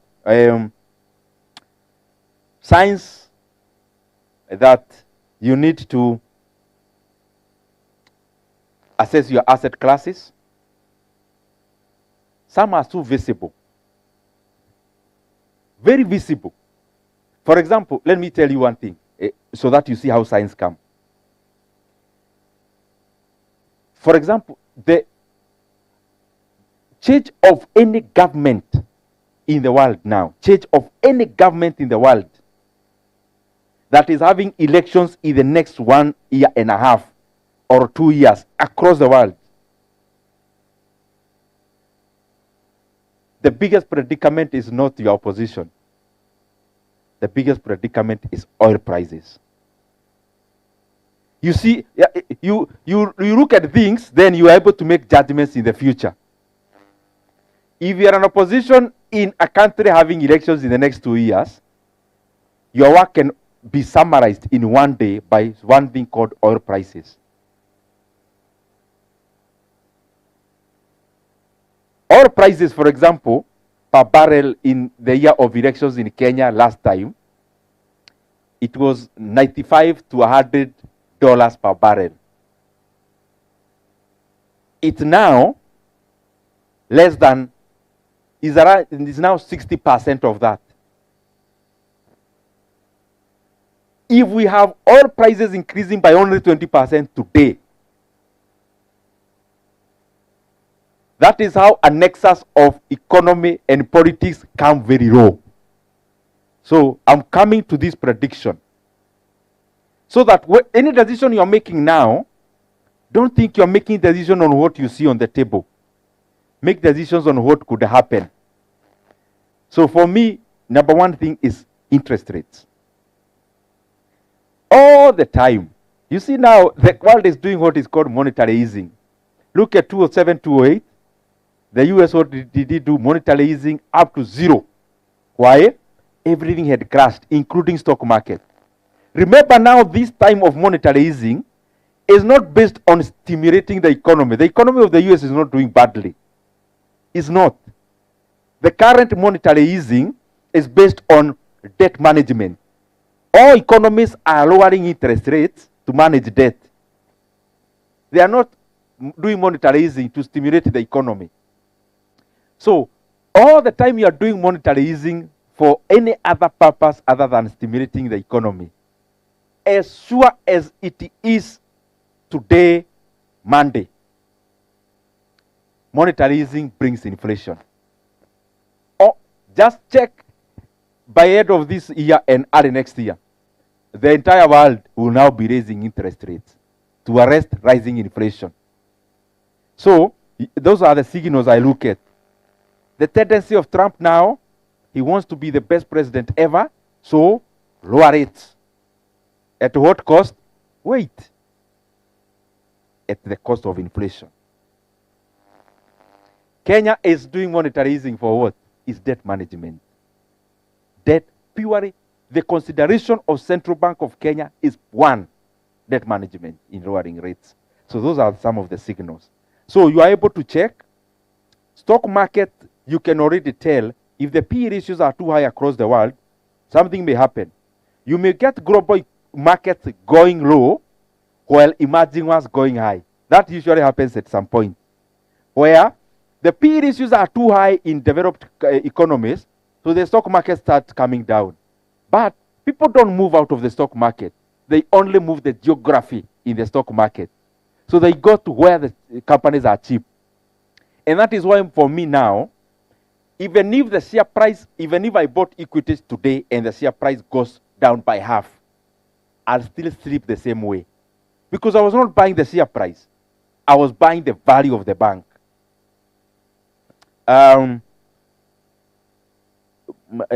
Wadia?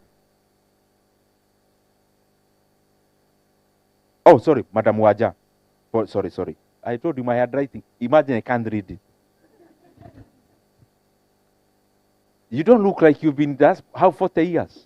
Unless you came when you were born. I think you guys, when you come here, you look very young. At 60.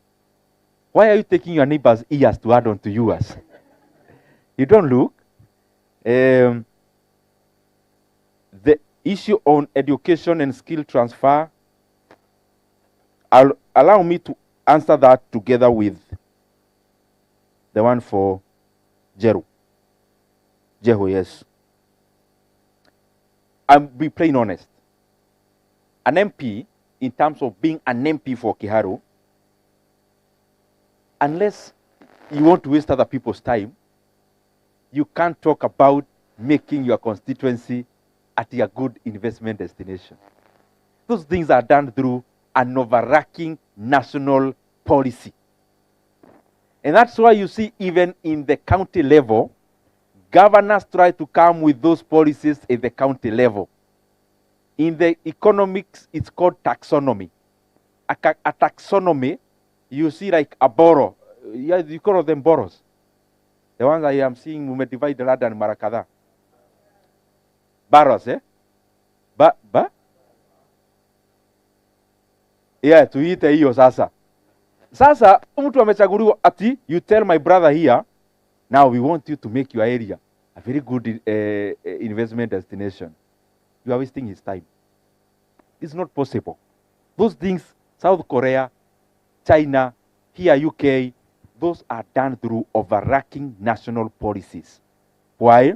You are not investing, you are not making an investment policy for somebody to come and set up a small farm. You are calling up a sector. So you are calling outside money. When an investor in the UK, just imagine you are one. You are already biased, you are Kenyan.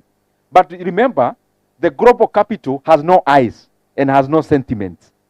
The global capital is rational. You know, this issue of sentimentalism are irrational. I hope you understand that. Hey, I want to do this for my country. Patriotism, keen selection, that is your blood relation, reciprocal altruism, somebody did this and you are returning a favor. All those are irrational behaviors, economically speaking. So, global capital is rational. The rationality is at where am I getting the highest real gains? Real gain is after adjusting for inflation, adjusting for currency depreciation. Where am I getting real return?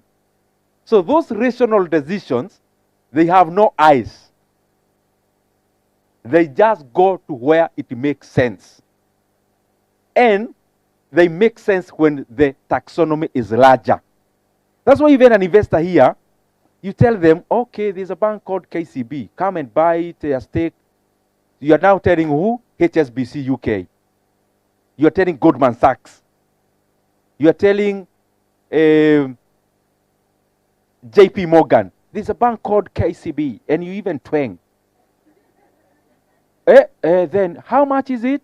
Do you know how much KCB is in terms of market cap? It is less than $2 billion US. The entire bank.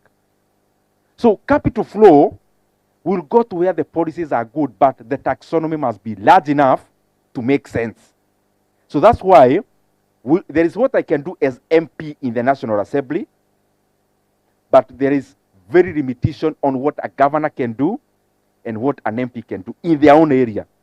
It is too small for any regional investor to move their money from Ukraine just because they have been promised a piece of land to set up an overarching national Wamwere. Now, I agree with you on crowding out. You may have read somewhere, Kenya is now moving from foreign debt to domestic. But because politicians have to package anything as heroism, do you know what you'll be told very soon? We are no longer going to borrow money from anyone. We'll borrow from our own internal resources. You are likely to hear those stories very soon. But dig for the reason. This is the reason. Just tell me, how can a rational borrower leave IMF money borrowing at 3% and come to the market and to borrow at 10%? Is it possible? So this is the reason. IMF will tell you, before I give you money, I need to see the box number of your grandfather. I need you to show me your lad, the one you were given by your grandfather.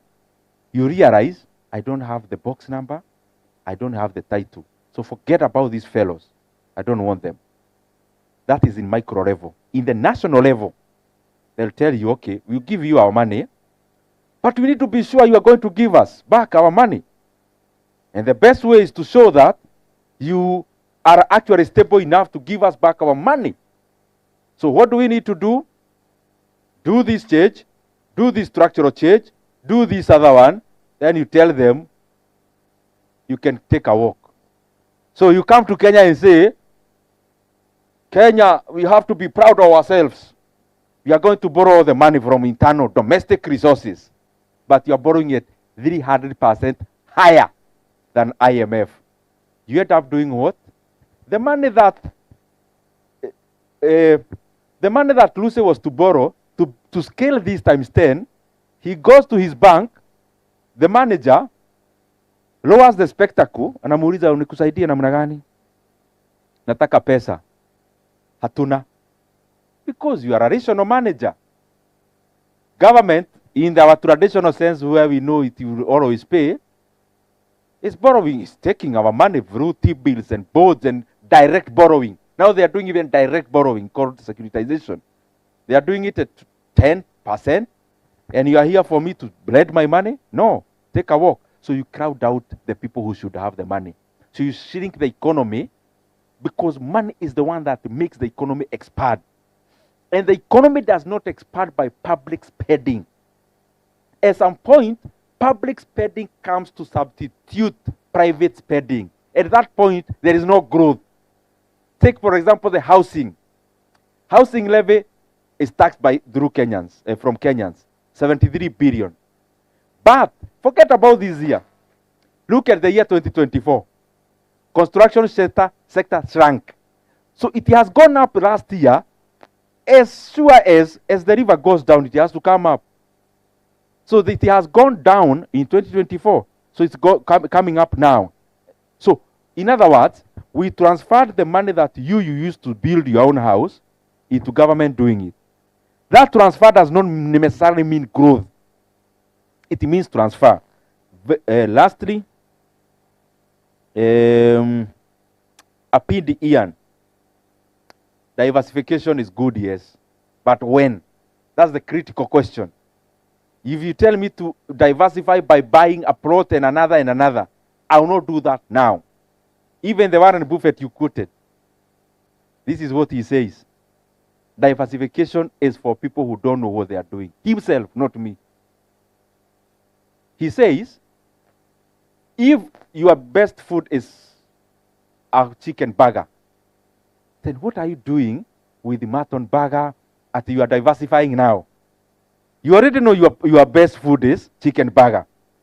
But you also want a chicken nugget and fish. I'm not against diversification, Ian. All I'm saying, over expanding the horizon makes it zero sum.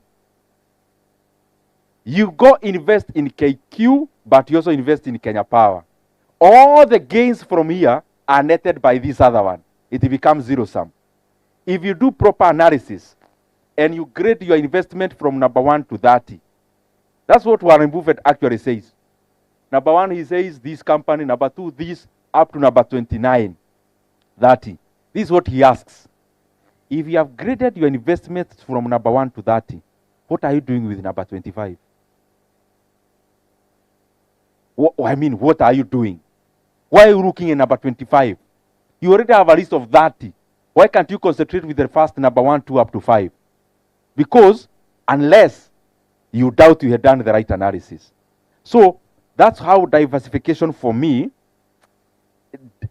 up to some length, like let's say shares, I don't advocate for buying more than 4 shares, 4 listed counters. Because you overdo it, it becomes zero sum. The gain here is netted by the loss here. So pale chini is 0. Onesimus, Kenya and debt in the long run. As sure as we are in February, guys, Kenya has to change course when it comes to national debt. We can't run away. And somebody also asked online, then what are you saying about investing in banks? And on this side, you're talking about a proper haircut. That's what it is. Even the talk I'm giving today is not certain. It is relative to the information we all have. So I am saying banks make a good investment decision for me. But there is a risk. If there is any rearrangement, when government wants to run away from debt, they come up with names. They don't say default. They say adjustments. They say renegotiations. Renegotiation simply means they are telling you, we are not going to pay you. I know you hold a 10-year bond, but you're going to push you 2 years ahead. So in the next 2 years, we will not pay. We will pay you in a hapo bere. In a nutshell, what are you saying to the bank? That the bottom line, you provide for loss of revenue for the next 2 years. Are you getting? Because as a bank in accounting, you can't say, oh, government ilisema, our board was to expire in the year 2030. They said we will take up to 2032. In the meantime, they not pay us these 2 years. Can you draw the profit of 2022 and bring it now? Even in your own personal investments, it means you take a hit. So even banks in Kenya, they are heavily exposed to government instruments. Definitely, if there is a reset in debt, the first casualties, as they have been beneficiaries, will be banks, insurance companies, NSSF, and other mutual funds. Otherwise, Emma, wa mwisho, travel, not in bad faith, but I need more time to learn about business and travel so that I give you a well-considered opinion. Otherwise, it has been my pleasure speaking before you. I wish you all the best. May God bless all your investments. And I know you can get my number from anyone here. Feel free to chat. You can get my number from anyone. I may not say it because we are live, but you can get it and chat me and be sure I'll chat back. Thank you very much. May God bless you. Thank you, thank you. Thank you very much. Wow. Have you been inspired? You know, you can have a seat as we finish. Vote of thanks. I've been inspired. Iconic leader here. The one thing I've read from you, you're very passionate about educating people on investment. Today you had all opportunities to go political, but you didn't divert your attention. Give a hand clap again. Because normally we see politicians coming here with agendas, but today your agenda was to educate us in the diaspora how we can invest in ourselves and make our money work for us, and also how we can support Kenya rationally without breaking our backs with the black tax, we call it here, but knowing carefully how to put our money. We do have a lot of other people online who are really engaging, and I will buy on that one because I've been one person, after being an educator for over 30 years in the United Kingdom, I teacher train, I do instructional coaching. So if, like now, Elizabeth Kagede, also an educator, was asking, year 10 student, we've seen Kenya struggling. Have we really trained our teachers very well for that transition? Being in the United Kingdom, before they can put a policy together on education, they do a lot of teacher training, and they do a lot of engagement in schools, just to make sure that happens. So it's a question that we can lead on after these. So what am I saying? Conversations are open with the Honorable and on how we can inspire our young people, because as you had, the need is there. A lot of them are intending to go back to Kenya. So this bit about investment, and they are very well surveyed. As you can see, those two gentlemen over there, those are the Gen Z, and you can hear the type of question they're asking. They're very well informed. So from what we are hearing here today is that this forum is actually open. Are you available online if this conversation wants to be continued? Yeah? So,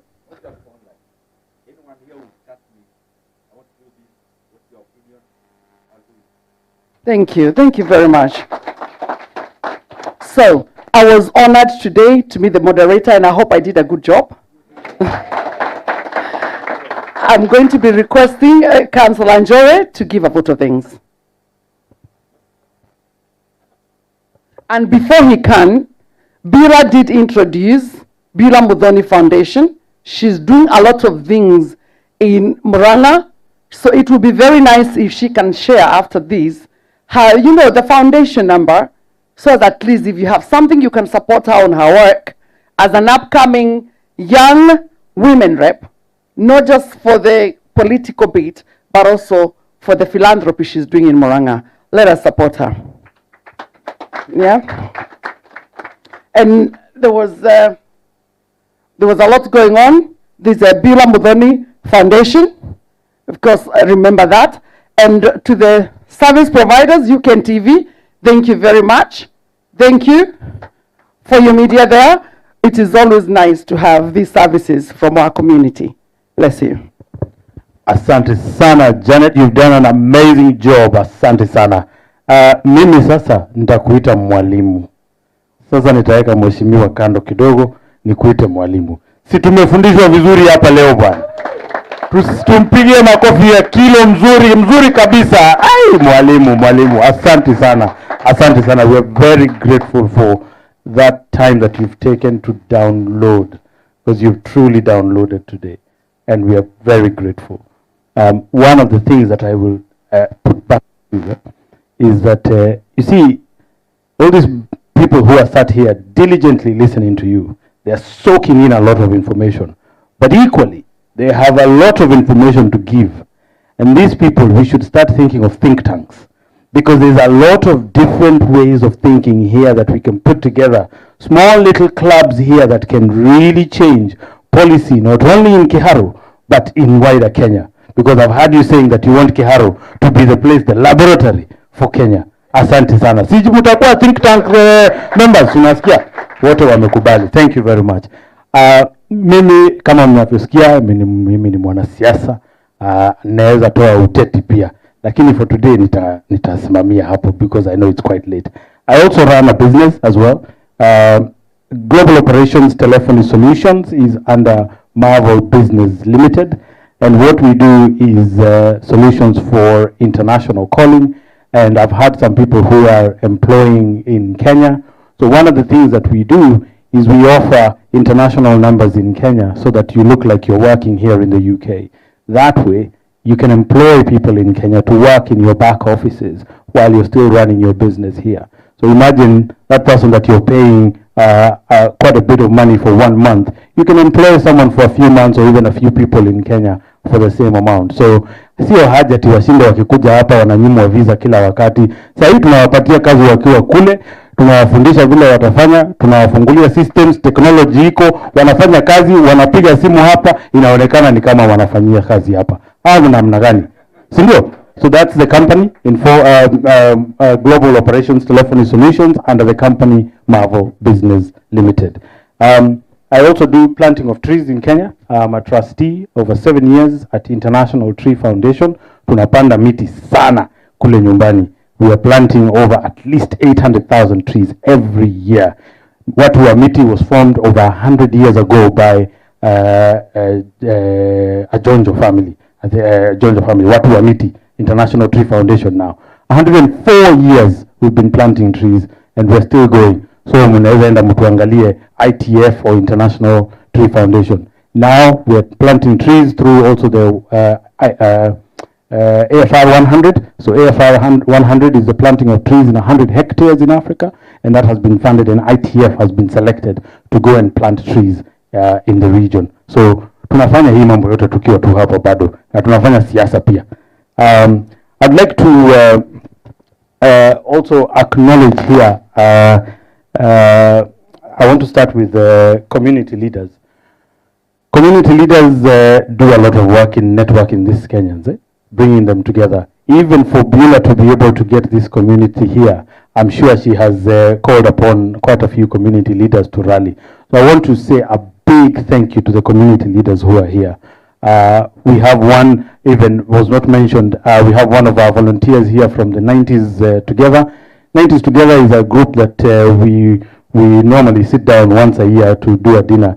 And we like visitors like you to come. Black tie. Wakati huo utanunua suti. Kama hukuambiwa hii wakati ununue suti, wakati huo itabidi ununue suti because it's a black tie dinner. And then we like people like you to come and also inspire our punters and our attendees and our members. Asante sana, but I'll give you the dates. Najua that lady there is rooting for the dates as well. So tutaongea juu ya hiyo. So community leaders, thank you very much. Particularly West London leaders and Slough leaders, kwa sababu uko kwa mtaa yetu. So tunashukuru sana those leaders. I'm sure you have helped also to rally some of the numbers here. media team, you have mentioned media team. We certainly cannot do without spreading this word. And the people that do this are the likes of JT and Ken hapa wanatufanyia kazi mzuri. Asanteni sana for honoring this invite. I want to not forget our sponsors that spoke here, Champion Homes, Diaspora Insurance, Bricks Security, Cornerstone, Marvel Business Limited also, we were sponsoring, Bila Modoni Foundation, asante sana. So I want to recognize those. And there are other businesses here. I had someone mention Jungle Dwellers who is here as well. Asanteni sana kwa yale yote mnafanya. I also want to remember, I cannot forget our pastor, Reverend Paul Nganga, who alitufungulia na maombi na najua labda ndio atatumalizia. He is my pastor as well in Slough. We worship in a church called Oasis of Life, Hodism in Slough. And our bishop is yours truly, His Excellency, Ambassador Joseph Waroe is our bishop. And he was with us last week, not this Sunday, gone, the Sunday before, for a Thanksgiving service where he was giving thanks for yet another politician in Oasis. Well, not a politician, a public servant, because we are public servants before we are politicians. So he was there to give thanks for adding another public servant in the church. I also want to say thank you to Premier Inn, who offered us this venue today. I don't know whether we have any of their members here, but for allowing us, and I'm sure sisi wa Kenya, sijui kama tumepitisha masaa, imagine na hawajakuja kutupigia kengele pale. We must say absolute thank you. Na pia kama you want to network with mheshimiwa here, you can meet at the foyer there, and I'm sure they have a place where you can do something with the throats. Uji na chai, uji na chai, yes, that is a very honorable and reasonable man there, uji na chai. And I don't know whether I have forgotten anyone else. The only other people I want to say a huge thank you to are you people. You who are sat here up to this hour, 22:19, for those who are watching, it is 22:19 at this moment, and these people will have to catch trains to go far. Asanteni sana. It is a true honor to have you here to listen to our mheshimiwa and to even watch us like someone like me talking to you, and asanteni sana. To also the ones who are watching online, we cannot forget you. Asanteni sana for taking the time, spending that time away from family, children, to watch mheshimiwa download this knowledge to us. And finally, to the ones who will watch this video after today, so we have to thank those ones too. So wajue walipatiwa asanti. Asanteni sana. Wow. Now, let's say, you know what, Honorable Ndindi Nyoro, I would say you're the face of Kenya. Here we have felt it. Can I also say that you're a young person? I've looked on, you're very young, but we are looking for a young president in Kenya. In the future, I will say it. Sindio? I know he's not asking us to say that, no, but none of you told me. But Kenya, we want brains to work the way you've brought your presentation here today. So please, God thinking, diaspora would be ready to support when I decide I'm ready to go for presidency. Thank you very much. And I'm going to give Pastor, Reverend, for vote of thanks after this.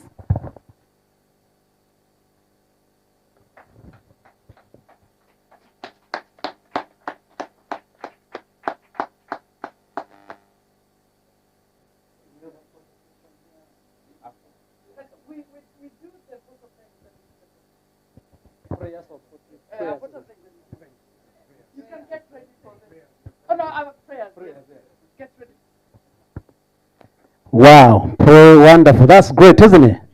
That was mind-changing, mind-boggling, and I believe we are even here as different people all together. And can we give it one more time to Ndindi, to our Honorable Ndindi Nyoro? God bless you so much indeed.